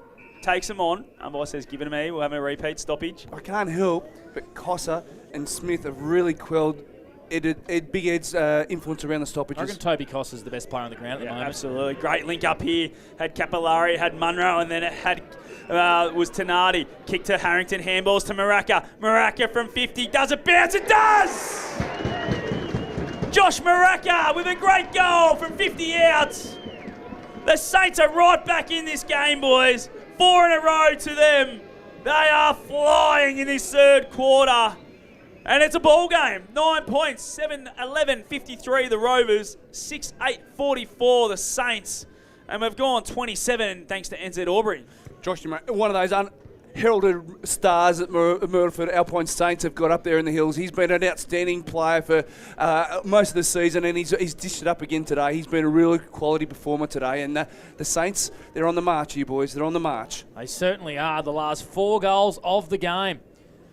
And the margin sits at 9 points. Not long left in this third quarter. Over to the Wangaratta Rovers now. The minor premiers as Murray goes inside 50. Over the head of Stone. Coming up to meet the football and snapping on goal is Jez Rigoni. That is some finish from Jez. Snapping around the corner. Answering straight back for the Wangaratta Rovers. That's why that kid played in the Young Guns game. Margin back out to 15 points. He's a genuine star, and he's going places, Jez. He was in the right spot there to receive and running away from the goals. He hooked that back across his body beautifully, caught it perfectly penned, and that was the best response possible for Wang Rovers. The coach in the middle got the clearance, and the big players needed to step up there, and they did in Murray and Rigoni. Yeah, absolutely. Hit the nail on the head there, Bobby J for the Newmarket. Sam Murray knows when he needs to stand up, and he did it just then. Smith's tap. Dispossessed was Capillari. Thompson's kick smothered now. In the middle still. Riley Smith picks it up. Somehow Capillari got a kick on it. Munro comes out. Tackles Del Zotto without it. Umpire says play on. Ball's now at ground level. And we're going to repeat stoppage as Umpire Bass says, give it to me please, boys. 28 and a half gone thanks to NZ Albury in the third quarter. We asked for it and it lifted the game. Had to. It needed to. As Capillari's kick just goes up the chimney. Just a fist on it from O'Brien. Good hands from Lewis. Gets it to the coach in Murray. Kicks it inside 50. Who's he got? No one really wanted it, but Sharp come out to meet it. Great tackle from Rigoni from behind. And the kick has gone out of bounds. And we'll have a throw in. Kick. We've got a free kick. It's going the other way of Sharp. I don't know what that one was for. In the back, mate. In the back? Yeah, so free kick to a big Brady at centre-half back. No, it's Riley. What's he doing down there? So both full forwards have gone behind the ball. So Nathan Cooper's behind the ball for the Rovers and Riley Sharp's behind the ball for the Saints. He goes short to Nick Ferguson. Margin at an even 15 points. Ferguson pops it over the top to Joshy Maracca. His best year of senior football for the Myrtleford Alpine Saints, averaging about 18 touches a game. Goes down the line. It's a good kick. Riley Smith marks on centre wing. They can kick a late one here, the Myrtleford Alpine Saints. Murphydale onto Tenardi. He's a smooth mover. Finds Munro inside forward 50. He got dumped as he kicked it. They paid downfield on the siren. A dump on Matty Munro as he kicked the footy. It was a really late call, I reckon, from the non-officiating umpire. Nah, umpire Bassett was officiating. He pushed it down, but I reckon he sold it for all it was worth, did Muncher Munro. Made sure the umpire saw him cop it. It was right borderline where it was going to be paid, but probably the right call in the end. And Jake Sharp, number change. Jeez, he's got the heavy number on now. He wore 63 a couple of weeks ago. That's right, when he got the claret again, Bobby. So he must pack that in the bag as well, just in case. So he's put out number 63 again, and this is a big kick on goal. It certainly is. Massive kick. He's probably 5 or 6 metres in from the boundary. He'll kick from 35 metres, Jake Sharp. This to bring the margin back to 9 points at three-quarter time. He's already kicked one. The crowd will tell the story. Kick on the way from Jake Sharp. Game on here at the Normans Oval in the second semi-final. He points to the Rovers supporters. That's his second. And the Saints have worked their way back into this ball game in the second semi-final. 5 goals to 3. Margin at 9 points. It's a beauty in the grand final qualifier. Stay with us on Edge FM 2AY and O&M Live, Snapprint Solutions TV. It's O&M Live, and on O&M Live, you will not miss a thing. Adroit Insurance and Risk, your local insurance advisor. able to tailor insurance programs to support your business. And we're proud to support our local community.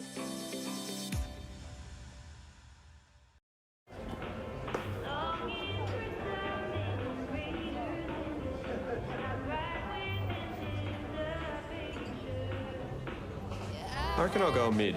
Carlton Dry 3.5. Embrace the mid.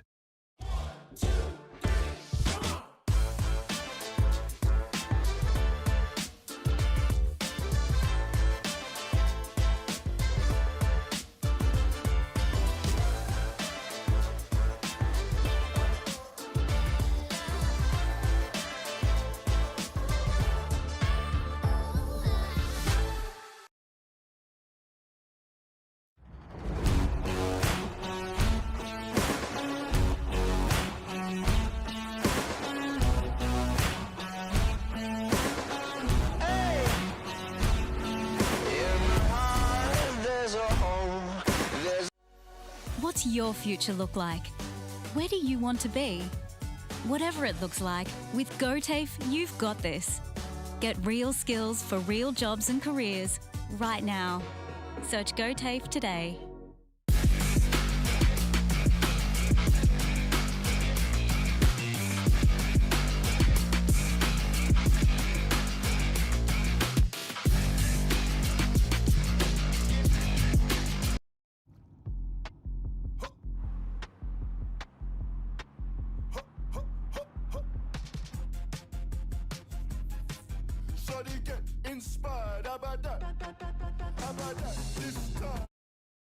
The new Nissan Navara has landed at McRae Nissan with a tougher, more rugged design, Nissan intelligent mobility, advanced off-road capabilities, and a host of on-road refinement. Test drive one today at McRae Nissan. The Ovens and Murray Football League is proudly sponsored by Opal. Thinking packaging? Discover Opal. With Optus Home Internet, you get more yes, which means less family screen time and more harmony with powerful Wi-Fi. Get the Ultra Wi-Fi modem at no extra cost.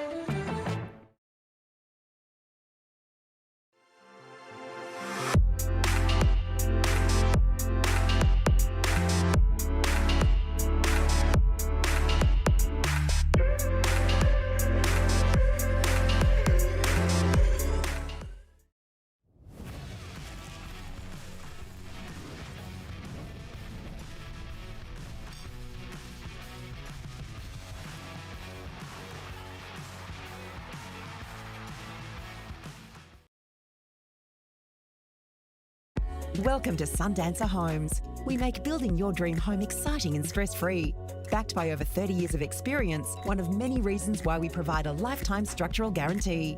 Visit our information centre at Dean Street, Albury. This goes out to all the runners, the racers, the chasers, out of the box, and primed for the show. On your marks, get set. Running too late. Being first out the gate. Get the fit you need. The Athlete's Foot. Fit for every run. My family means everything. We're always there for each other, sharing adventures and precious moments. At Tobin Brothers Funerals, they'll treat you like family too. They're about people, about lives lived, and about genuine care, providing professional, creative solutions that celebrate your loved one. So if it's legal, it's possible. Tobin Brothers Funerals, family owned since 1934, caring for local families just like yours in Albury, Wodonga and Corowa, Rutherglen. Tobin Brothers Funerals. Sent locally owned and operated. O&M Live on 2AY. Half for Myrtleford were at their huddle at three-quarter time, pumping them up as they brought the margin back to 9 points at three-quarter time. The Rovers, 8-11-59 over the Myrtleford Alpine Saints, 7-8-50. They are pumped up, are the Myrtleford Alpine Saints. Blake Penderesco with you, Scotty Montgomery, Bob Jackson with our C&L shower screens and wardrobes. Caught us best from the third quarter that was dominated by the Saints. Yes, certainly were. 5-3 in favour of Myrtleford that quarter, but we can't help but think that Toby Cossa was the man that got the ball rolling for the Myrtleford Saints. He was fantastic around the stoppages and in the centre, giving his midfielders first access to the footy. and one of those was Tommy Capillari. He was fantastic. He had the 8 touches, 15 for the game. He was really instrumental in getting that the ball moving forward, and you called for it, Monty, at half-time, and they listened to you, mate. They got him in the middle, got the ball moving forward. Matty Munro started in there in the middle and initially gave him that spark in the middle, but big Toby Cossa, it starts with the big man in the middle, and the big man delivered. Certainly did. Looks like Riley Smith's going to go in there to start the last quarter, boys. It's just shot me down, hasn't it? It has, big time. That's what I thought. I didn't want to go too early. No. And Toby Cossa's walking to the goal square. Nice. He'll kick a bag full. Big Toby. Is Big Will back out there? Yep, with his Christie. Achilles taped up there. He's done well with an Achilles tear. Yeah, magic well done, spray. Will. Fair to say we got that one wrong. We don't get many wrong here on O&M Live. Hey, one in, all in, boys. Thank you very much. Right. No, clearly not, because Baxy's watching the Hawks play. Yep, not even there at the ground. Bob Jackson, who wins? Gee whiz. I'd love to say Myrtleford, but I just think the professional of the Rovers gets the job done here. All right, we know you're cheering for Monty. Rovers will hold on just. Who are you going? Nah, the Rovers, yeah. The Rovers win this. Wouldn't surprise me if they come out, kick the first 2 or 3 and just hush the crowd. It's fair to say Myrtleford probably have the support here at the moment. Do you know what I've loved since half-time? Is the fact that Funky was willing to drop the tag on Sam Murray, and it has worked out for him because they've been able to go just head-to-head in the middle, and they've got back on top in there. And another one, Lockie Murphy-Dale on a wing. He provided spark with 5-6 touches in that quarter as well. A couple of important touches. A really big crowd here in the house at the Normans Oval. Seeing a good game of footy. 7 goals in the first half, 8 in the third quarter. Who will advance to the grand final? We're underway with Scotty Montgomery. In the middle, big Riley Smith gets his hands on it first, but it goes the way of Thompson of the Rovers. He's tackled straight away by big Riley. Umpire says, give it back to me, umpire Bassett. Tossed up again. Just a bit of wrestle going on with the big boys. They don't want it. Now Munro gets the clearing kick, goes towards half forward. Leading the way is Miotto. Picks it up beautifully and then rolls around. Umpire said it was out, which was lucky because it went out on the full. So I'm throwing it now, man. Clarence does not miss a thing. Little boundary umpire, he kills it. As it's going to be thrown in about 65 away. It wasn't That out. was in by a yeah, good metre. Oh, I saw that. That's all right, Clarence.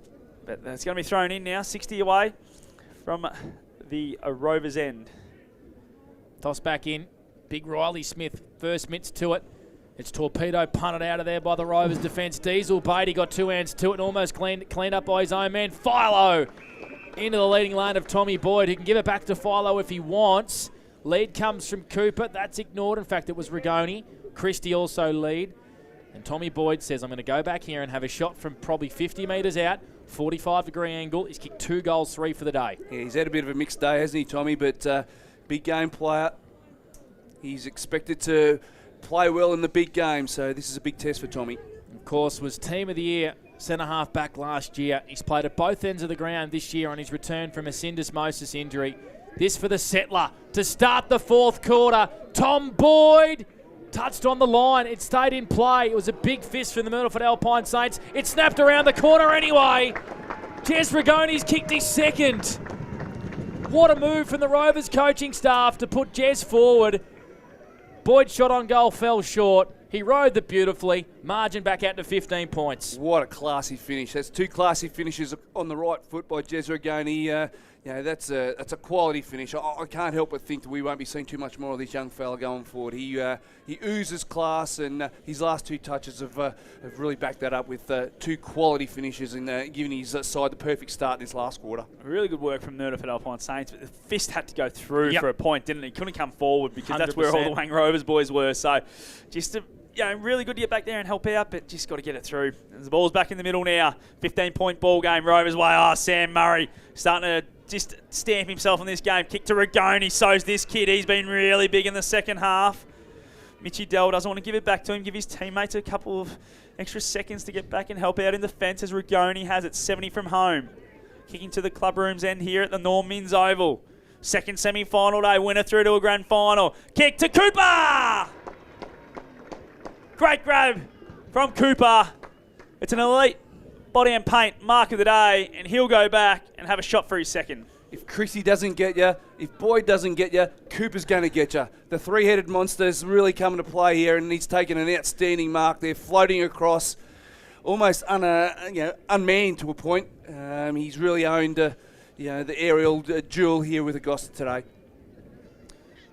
Big Nathan Cooper, former VFL centre-half back in the Team of the Year. Set Salva home. Didn't like it that much off the boot, but it's a goal. Didn't want to celebrate too early. Big Coops.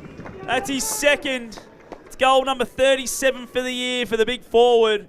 And the Rovers just asserting some dominance to start this last quarter.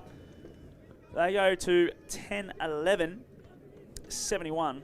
The Alpine Saints are 7-8-50 on the Border Carpets Wodonga scoreboard. And we have gone 3.5 minutes thanks to NZ Albury. It was a real careful defender's sort of shot at goal, wasn't it? Just poke through the ball, poke over the man of the mark and poke it through the middle.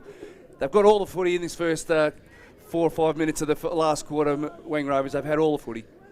I did say at three-quarter time it would not surprise me if the Rovers come out and kicked 2 in the first couple of minutes, and that's exactly what they've done, just to stem the flow here at the Normans Oval.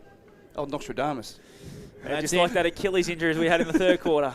You have to get one right when you throw a few darts at the board. 71 plays 50 here at the Normans. Big Riley Smith. We keep each other honest, don't we? Oh, we do. That'll be brought up tomorrow as well. Big ball up again in the middle. Ed Damon and Smith both wrestle. Umpire says play on. Munro, no look hand pass out the back here, sideways to Harrington. Left foot kick in front of Sharp. Big fist comes from Go-Go Gadget Arms, Jace McQuaid. East brought down at a big tackle. Hand pass intercepted out on the far side by Allison, who's met in a strong tackle by Riley Sharp. And we'll have a ball in just inside the paint in front of that Tyre Power scoreboard. All thanks to Mac Jack Sheds this fourth quarter. We've played 5 minutes for NZ Albury. It's a boundary thrown, in fact, Scott Montgomery. It is, and it's tossed in. 2 11s do battle again. Smith gets hands on it, but dispossessed straight away.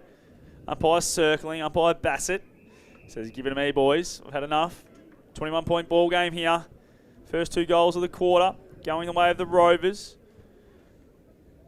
Oh, well done there by Capillari. Nice handball. Found Tenardi. Tenardi to Del Bosco. He's going to set Salva home, I reckon. No. Decides to give a handball to Miotto. Back to Del Bosco. He's got the 30 out. Mitchie Dowell!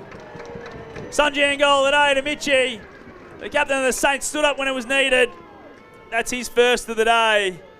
Gets it back to a 15-point ball game. They're 8-8, 56, 10-11, 71. The Rovers on the Border Carpets Wodonga scoreboard, and we've gone 6 minutes thanks to NZ Albury. We can't help but think that Myrtleford's got one more punch to throw. They've got some starch right in their DNA. They've been fighting hard the last 2 or 3 weeks in regards to big games, so they're sticking fat here, and no more so than their captain.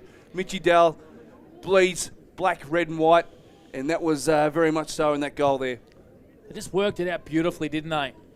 Could have had a couple of shots on goal. He could have had one from 50 odd. He decided not to. Got a 1-2 with Miotto and finished off a beautiful snap. Philo out of the middle for the Wang Rovers. Margin back to 15 points.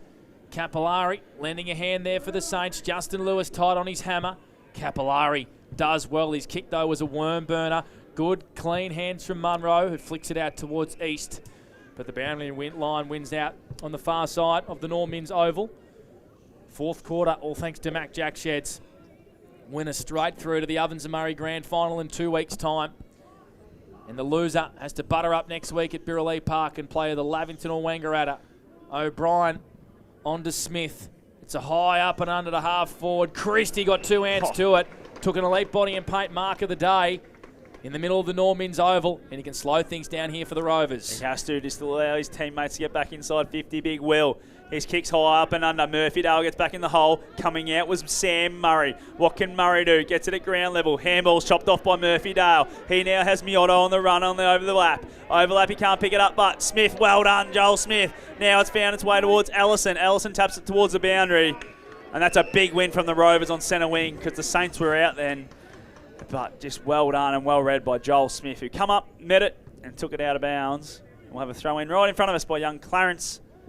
And it's a 15-point ball game on the Border Carpets Wodonga scoreboard. We played a tad over 7 minutes, more towards 8 here in the last quarter for NZ. And we're going to have another boundary throw in right in front of our commentary position. Bob Jackson, we might go to you if we can for Mr. Stoves around the grounds, or 40 Winks, whatever you want to do, Bobby 40 J. Winks, it's been a nice even start. The Rovers have had their 3 inside 50s to start this last quarter. We knew they'd come out and throw the first couple of punches, and they've done that so far with three big inside 50s. He's also dominating for the Newmarket Hotel today. That wonderful establishment. Barilla Road, Albury. Agosta tackled as he kicked and sent it out of bounds on the full. Right in between the 2 benches. Hasn't been his day, has it? They're just trying to figure out where that kick is, that free kick is. It's going to go to Dylan Stone or Justin Lewis. We're all confused. Doesn't matter. Doesn't matter. It's a free kick to the Rovers on centre wing. Take it away, Monty, for McRae Motors. Justin Lewis in the end takes it, plays on, kicks it to just inside 50. Oh, good body work there from a few of the Myrtleford Alpine Saints, and it's gone the way of Simon Curtis with a really good grab. And he's going to take it on as he does. It's not a great kick. Only man standing there, Shagger Nolan. What can Shagger find inside 50? He wants to go quickly. He's got Christie on a lead. Well done, Curtis. Great body work. Got out the back. Well done there from Sharp. Long kick towards centre wing. Great hands from East. An elite body and paint marker today right there from Jackson East, and he's got a runner in Calogero. Calogero, who kicked Jackson East's goal in the third quarter. What a pinch. As he was cleaned up. Good, careful kick, finds Munro at half forward. He dazzles around Allison into the pocket with a burning kick. Whoa. A traceable. And big Riley Smith, the big ruckman, who was a good kick for a ruckman, will line up on the boundary line, 40 out in front of the scoreboard. Matty Munro, he's hard running from the back 50 through. That was a 150-metre effort, and he's coming off for a spell right now. Well deserved. That was a tracer bullet pass, and the big fella had no chance. He had no option but mark it. Otherwise, it would have knocked his head clean off. That was a good mark, and must finish here. Finish. Talk about Munch's work rate. His ability to get speed on the ball at the right time, then got Riley Smith his shot on goal. Shot on goal from Smith is across the face. Bren climbs out the back. Is it touched? Is it out on the full? It's touched over the boundary line. No score. Still 10-11-71. Myrtleford trailing the Rovers 8-8-56. It's a 15-point margin. The brown and gold up 1 foot in the grand final. Border Carpets Wodonga scoreboard. Tossed in here by our man Clarence. Smith gets the tap into a dangerous spot. Ledger comes out. O'Brien now has it for the Rovers. Has to get on the opposite boot. Just kicks it around the corner. Capillari's own and gets there if he can in time, and he can't. Goes over the boundary line. Still a 15-point lead here to the Saints as we go quickly around the grounds for Mr. Stoves. What do you got for us, Bobby J? Three-quarter time out at Sandy Creek, and Barnawatha are 30 points in front of Chilton. 11-7, 73 to 5-13, 43. Bad kicking is bad football, as that winner of that one will take on Sandy Creek next week in the grand final. Tenardi tackled straight away. It's a really good tackle there. That's one thing I've loved about the Rovers today. I reckon their tackle pressure's been right up. And take it away, please, a Blake Panda escort. Cossa retreats to Tenardi, who was tackled as he was about to jam it on the boot. Maraka tackles Thompson, caught holding the ball. Charlie wanted a free kick for a high. Maraka wrapped him up beautifully. And Josh Maraka has a free kick just outside 50. He did kick one on the run from this distance in the third quarter. He's going to sit this up to the top of the goal square. Floating forward, Riley Smith. Out the back, Bryn! Right place, right time for Declan. That's his second. And the margin is once again back to 9 points. 71 plays 62. Saints are coming, Bobby J, for the Newey. They certainly are. They just got to get repeat inside 50s and present some opportunities for their key forwards. And if it hits the deck, their opportunities forwards. And Declan Brand, he's kicked 2 really good goals today. Both opportunist balls that are on the ground, 50-50s, and he's done really, really well for his side. Need to get repeat inside 50s and put the back six of Wangaratta Rovers under pressure, and they continue to do so. The last 3 inside 50s have belonged to the Myrtleford Alpine Saints. Couple of weeks, a long time in footy, isn't it, Monty? Because he was dropped for Dominic Bedendo in round 18 against North Albury. Might have been the wake-up call he needed on the eve of finals. Ball back in the middle. Maraka tackled straight away. Well, the Rovers started this quarter with 2 in 4 minutes, and now the Myrtleford Alpine Saints have replied with 2 of their own. Big Will Christie, the miracle man, come back from an Achilles tear in the third quarter. Gets a kick, clearing kick, finds Wilson. Here's a nice little cheeky kick. Finds Big Ed Damon, who's going to go inside 50. Just tackled as he kicked it. Now it finds its way to that man, Tommy Boyd. Handball to Sam Murray. Gets around one tackler. Gets around a teammate. Sam Murray. Jeez, he was off. He was going. He was ready to celebrate with us up here, I feel. That's through for a minor score. Makes it a 10-point ball game. That would have been some finish from Sam Murray. Fend off, evaded the tackle. He wanted the moment, almost got it. Calogero kicks out of defence. Curtis, in fact, that was Riley Calvin. Sat under a high ball, wins the free kick far side, halfback. 10-point ball game. Calvin's kick could be turned over. Brady Sharp dropped the mark, gave away the free kick. It was a professional free kick. And Dill Wilson is getting told to go back and have a shot on goal. Little 1%ers. He's really good at that sort of stuff. Forward line pressure, getting in the way, putting pressure on the opposition, even when even there was no reason to be there. He presented the pressure. Dill Wilson called to play on, tried to get around Brady Sharp on the mark, who wasn't buying it. Game's lifted here in the fourth quarter for Mac Jack. The Rovers stuffed that up big time, like the Myrtleford Alpine Saints did with a switch across goal. Boundary throw-in, 40 around from Rovers goal. And then he's got dumped as well. It's Joshy Maraka, so that was a free kick last night. The ball gets tossed in. Big Toby Cossar been big today. He's tapped, found Tenardi, gets a handball away. Coming through now, it's Del Zotto for the Rovers. Ellison sells a bit of candy, kicks it inside 50. It's not a good one, but got through some hands. Calogero, he's got to get a free kick for a push in the back, and I think he will against Big Wilbur. Wasn't overly happy with it. Just getting a bit frustrated. But Bowen has it in the back pocket. Calogero for the Saints. 10-point ball game. 14 minutes gone in the last quarter. Thanks to Mac Jack Sheds. Dropped by Ferguson. Has a bit of time. Gets around Ed Damon. He's kicked down the lines. Not a good one. Well done by Curtis. Brought it to ground. The umpire says play on now. It was a free kick. Thompson has it at half forward for the Rovers. Feeds it back to Murray, who's got a lot of time, and he's going to go inside 50 here. He goes around Curtis on the mark, who gives him one for his troubles. Loops a hand pass over the top to McCarthy, who jams it on the boot to the top of the goal square. Damon out the back, tries to keep it in front. Spills over the line. Forward 50 stoppage for the Rovers. Bob Jackson for the Newmarket Hotel. Jesus, some boys with hands on head, hands on hips, hands on knees. It's fatigue. The pickle juice will be flowing out there on the benches at the moment. It's battle of the fittest right now. 14 minutes gone for NZ. Fourth term for Mac Jack. It's a 10-point lead to the Rovers. 72-62. Saints with the last two. Whistle and a free kick to the Saints. Toby Cossar has been epic in this game. He goes by hand to Agosta. Agosta's kick. He's going to find Murray. Takes the mark. This man just gets in the right spots at the right time for his team. And then he says, boys, settle down. 15 minutes gone. We just need to control a bit of tempo here. Poor kick. Going to go short to Lewis. It went 25 metres, but the umpire said not far enough. Lewis ducks around one tackle and then kicks it long. Augusta, great grab.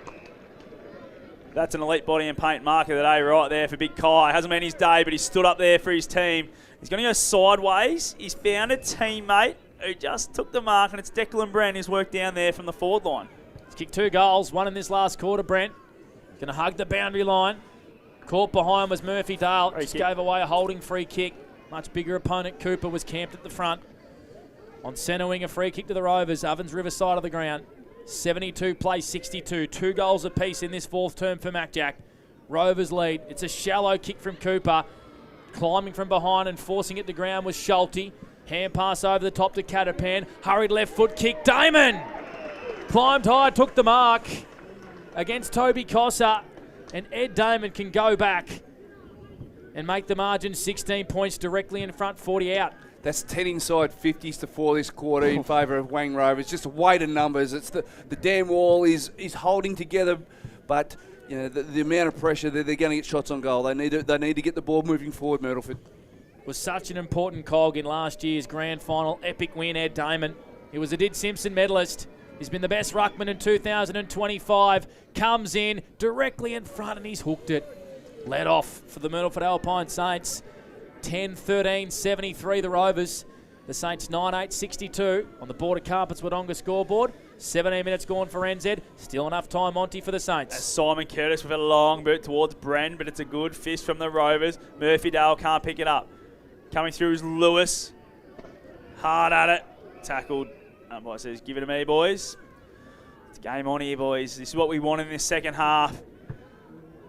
11-point ball game the way of the Rovers on the Border Carpets Wodonga scoreboard. Murphy Dale's handball to Calogero, just missed him. Murray stands up, gets tackled by Tenardi, pinged. Free kick to Tenardi at half-back in the Saints. Sam's not happy about it. A little bit stiff. Umpire said play on straight away. I don't think Tenardi moved, but he has to now. Goes short, finds Bren, who's worked pretty hard in this quarter. He's got it at half-back.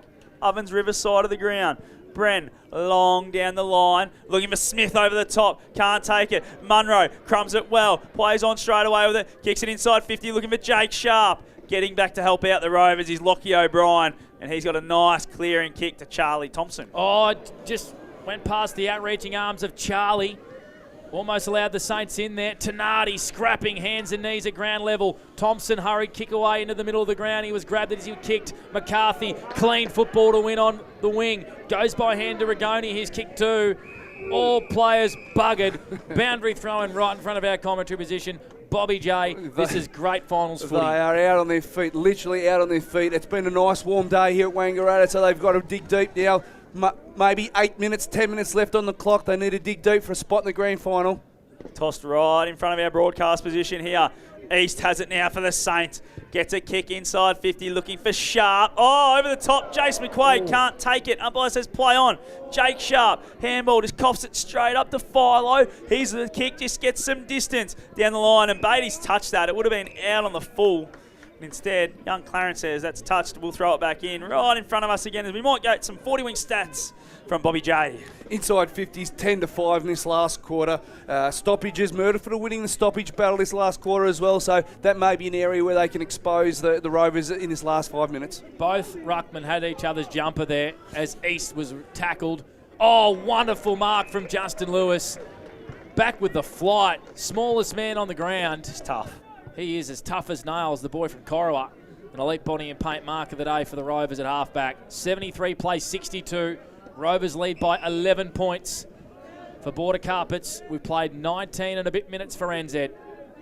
Sam Murray tied up against the boundary. Damon nudged under the football by Ferguson, who did well with early body work. Oh, Brady Sharp's under pressure with a fumble. Beatty was clean, went by hand. Ferguson, the ball evades him. It was a clever little tap. Who's been pinged for a throw? He's been pinged for a throw, Nick Ferguson. And it's a free kick for the Rovers. Tied up against the boundary line. That has to be 50, was it? Or was it? I think it was Lockie O'Brien. It was. It was O'Brien. I think Will Christie's done his Achilles again. He's done his other Achilles. He's done the other one. He's done his right Achilles. Either way, he needs the pickle juice. Brody Philo has a free kick at the junction of the 50 and the boundary line. And if anyone can kick this, it is the mercurial Brody Philo.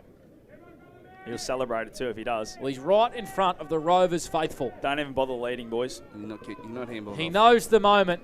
He knows what's at stake. Brody Philo plays on, arcs around, launches from 65. The man is a genius. Brody Philo. Only one player on the ground could do it. Brody did. Margin out to 17 points. We'd like to say we're shocked, but we're not, are we? Really? That he does it on a regular occurrence, and anyone anywhere near the boundary, he's going to have a shot. Anywhere where there's a crowd, he's going to have a shot. And 9 times out of 10, he kicks it, and he loves it. He's a superstar. 500+ games.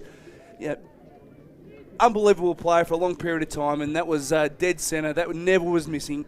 Absolute superstar. The only worrying thing for Sam if they get through is that Brody has a week off next week, and who knows what he'll do with a week off. As the ball's back in the middle here, 17-point ball game. Big Riley Smith gets another tap, but Charlie Thompson then sharks it and kicks it around the body. It's not a good one. Kelvin drops a chest mark.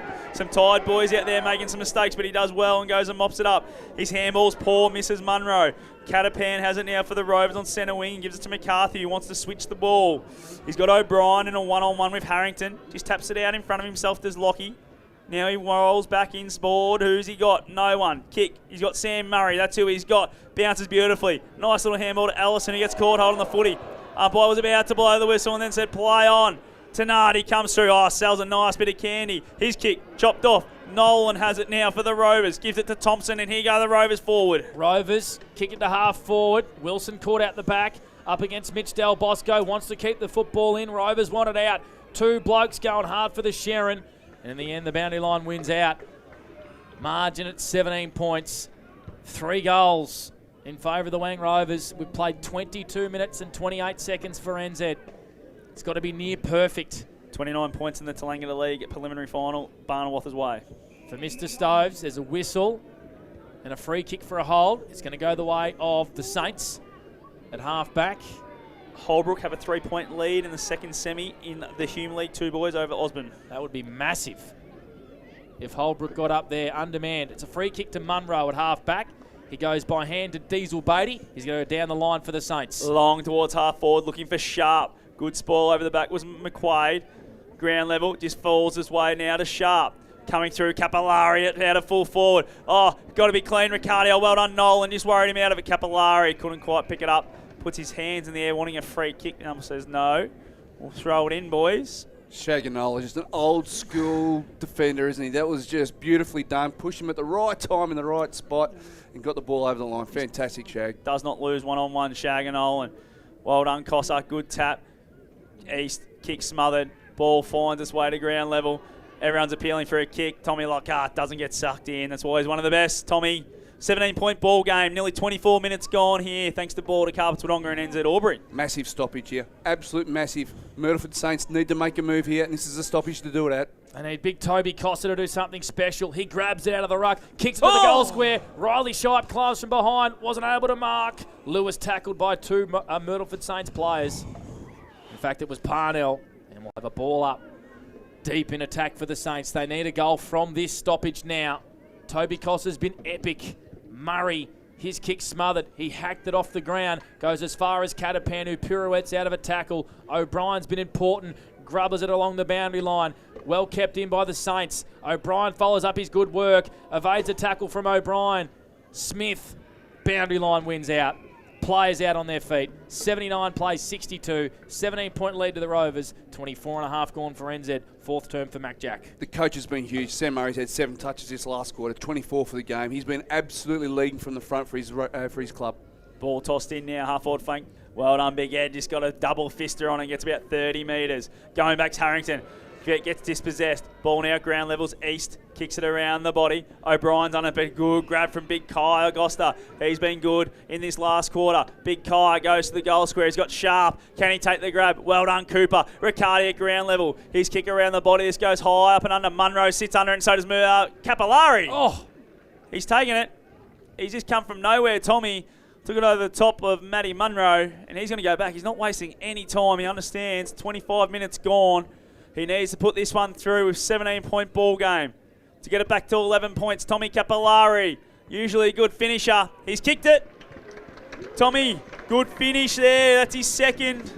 The Saints still have a heartbeat. 11-point ball game here.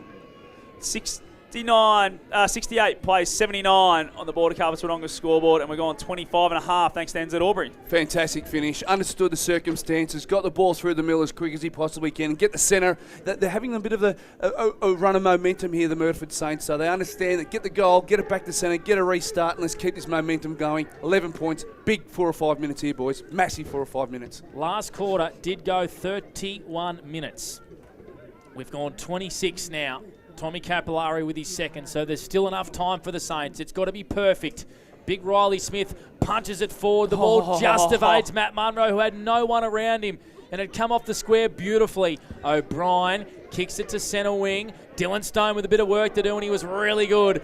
Goes back to Del Zotto, who was nifty to get around a tackle. Kicks it to half forward. Calvin and also Rigoni, who kicked 2 massive goals in this game. Jez Rigoni. I'm happy to see it over the boundary line across the chalk, and it will be thrown in 55 around from the Rovers goal. Big Will Christie looks really good. He's moving like a man who has been brewing all day and takes this ruck contest. No Achilles tendon attached at the moment. Either leg.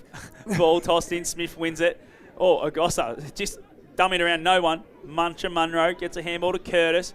His kicks out in the space in front of Harrington. Harrington has O'Brien for company. What can he do? Just tapped it out in front, then tried to toe poke it, didn't do it. Then it's just a big boot from O'Brien. Just kicks it down the line towards the boundary. It's smart. They've got control here to the Rovers. That's what they want. 11-point ball game. 27 gone. They just need to control a bit of tempo here as the Saints are coming. They are, but they might just run out of time here in the second semi. Riley Smith trying to get some space on the footy. And another boundary thrown out on the far side. Exactly what the Rovers want. Bobby Jackson for the Newmarket. Yeah, I'm just thinking the Lee Matthews theory, goals versus minutes. I still think there's probably 3 or 4 minutes to go on your clock as well, Panda. So they've still got a little bit of time up their sleeve, but they need to get to work real quick. And the energy levels aren't real high at the moment, so it's going to take a fair effort from here. 27.5 gone in this fourth quarter for Mac Jack. The Saints surge forward once again. Murphy Dale went back with courage. The Rovers' defence came out and punched the football. Munro goes by hand to Murphy Dale. On to Simon Curtis. Kick has to be good into the pocket for Capillari. Smith dives in there and tries to take an intercept. And a forward 50 stoppage presents here for Myrtleford in front of the scoreboard, which reads 11-13-79 the Rovers. The Saints 10-8-68, 11-point lead, 28 gone for NZ. Great tap from Costa again, but that man, Parnell, he stood up when he's needed to at times, gets a clearing kick, gets to centre wing. All the Rovers are up around the footy. So Jezra going in, this goes bang with a big barrel. There's the siren! The Rovers are into another grand final. 2 years in a row, they'll be there in the last day. And that was a big effort in the end. 11-point win. 11-13-79 to 10-8-68. Absolutely huge from the Wangaratta Rovers. And they will celebrate. They had some players stand up in the big time. And that last quarter, the coach just went to work. He was phenomenal for him. Jez Rigoni stood up in the second half with 2 big goals. And the Ruckman started to get on top when they were probably beaten for most of the day, but they were good in the last quarter, Panda. They certainly were. Well done to the Wang Rovers. A great game of footy. It's fair to say the first half didn't reach great heights. 8 goals in the third quarter, 5 to the Saints, 3 to the Rovers, brought it alive. The Rovers kicked the first 2 goals of the last quarter to bring the margin back out to 21. And then the Saints kicked 3 of the last 4 to bring it back to an 11-point ball game. But the Rovers, who have been the best side all year, have their foot in the Ovens and Murray Grand Final, and they'll either take on the Saints, the Magpies, or the Panthers. They're the other 3 sides still left in it. The Saints were really good, Monty. They were brave all day, weren't they? Yeah, I thought their first half was pretty average. Only kicked 2 goals in the first half, but they really responded, kicking 5 in that third quarter, and they were really good again. Kicked 3 in the last quarter. And really, I thought the way the Rovers started could have really just shocked Myrtleford and put them on the back foot in that last quarter when they kicked 2 in 4 minutes. But they were able to just grind away, kick 2 of their own, and then it was 1 each at the end of the quarter. So they did everything right except just hit the scoreboard at crucial times early. I thought some coaching changes at halftime were phenomenal with Capillari, who really stood up in the second half. I thought he was really big. But, yeah, just obviously wasn't enough. And we always thought the Rovers probably just had it under control, didn't we? We certainly did. Bobby Jackson, what's the vibe like out there on the boundary? Yeah, a little bit of relief. I just see the coach here just shaking hands with a few fans. They're all cooked, I give you that much. They're all buggered, all out on their feet. Sounds like you are too. Yep. Yeah, just a bit around. He's out there to try and find our anytime. Yeah, Who's he going to go? Who's he going to find? I reckon I found him. Jezza. Young I Jez like Rigoni. it. Hey. Well done, Bobby J. How good's that, mate? Yeah, bloody unbelievable.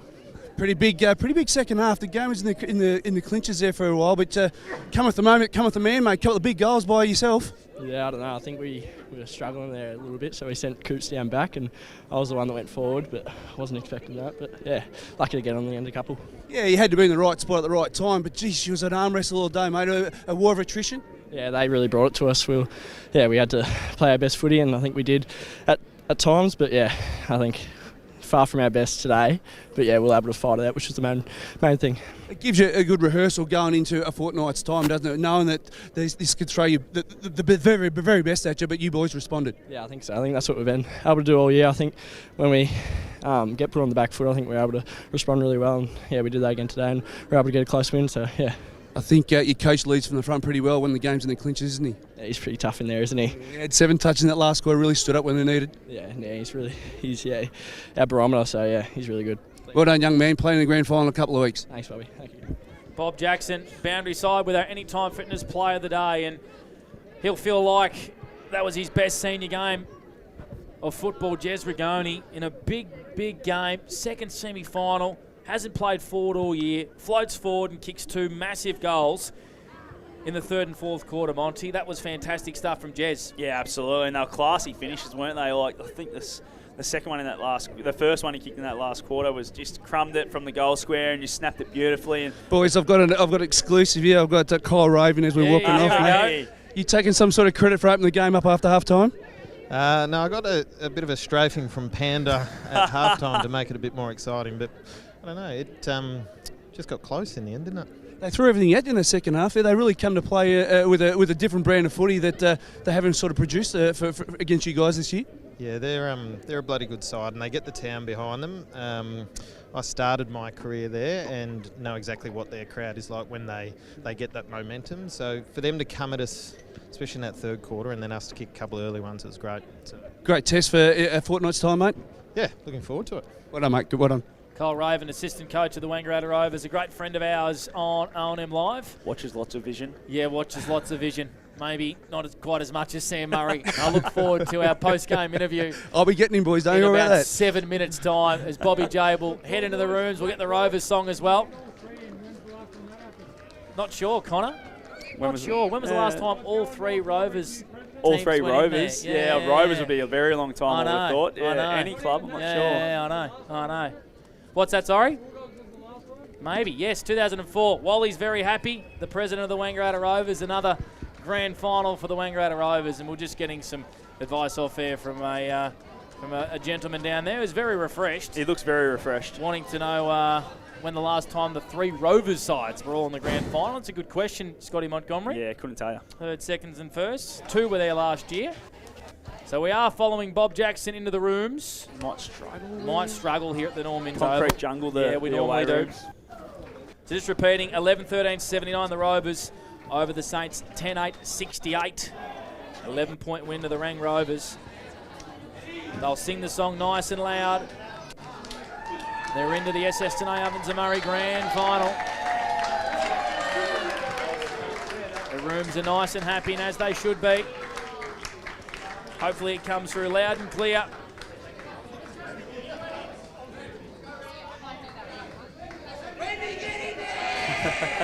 Wendy, the co-president. Get in there, Wendy.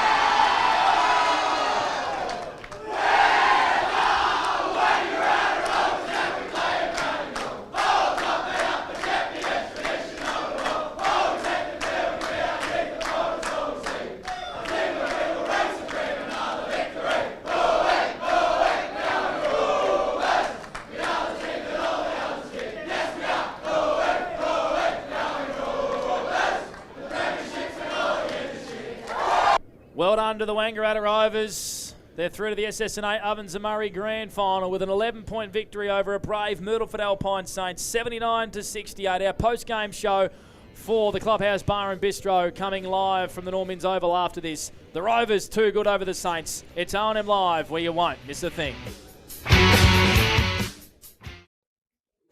Adroit Insurance and Risk, your local insurance advisor. Able to tailor insurance programs to support your business. And we're proud to support our local community.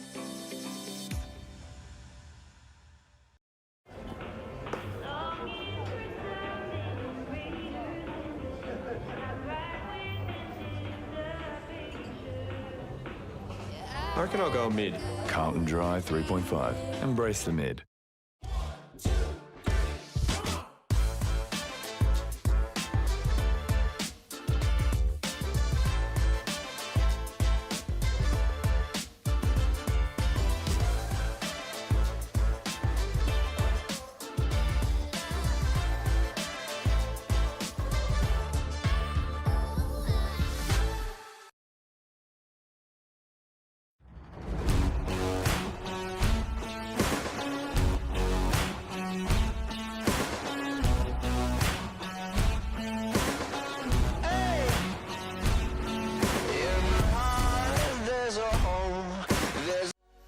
What's your future look like?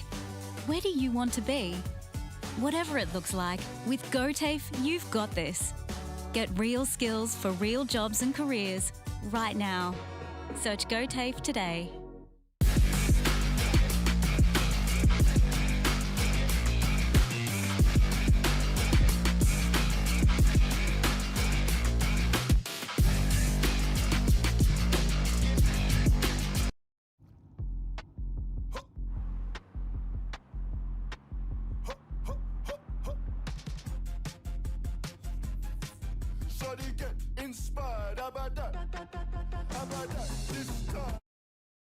The new Nissan Navara has landed at McRae Nissan with a tougher, more rugged design, Nissan intelligent mobility, advanced off-road capabilities, and a host of on-road refinement. Test drive one today at McRae Nissan.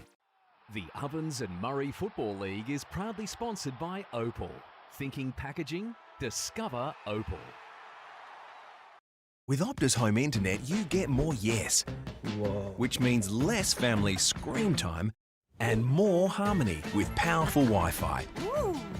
Get the Ultra Wi-Fi modem at no extra cost.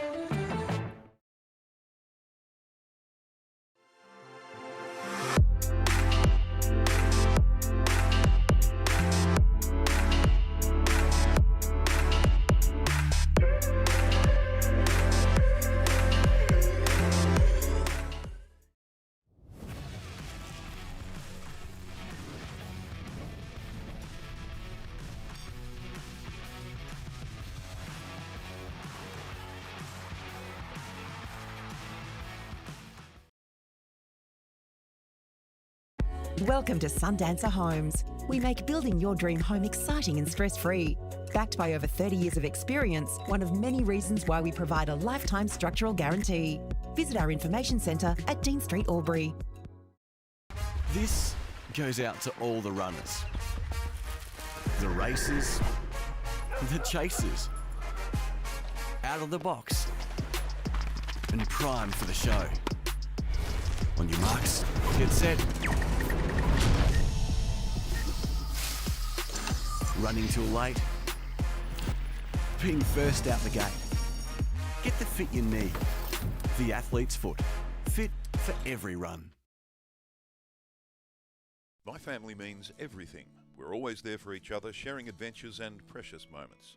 At Tobin Brothers Funerals, they'll treat you like family too. They're about people, about lives lived and about genuine care, providing professional, creative solutions that celebrate your loved one. So if it's legal, it's possible. Tobin Brothers Funerals, family owned since 1934, caring for local families just like yours in Albury, Wodonga and Corowa, Rutherglen. Tobin Brothers Funerals, celebrating lives.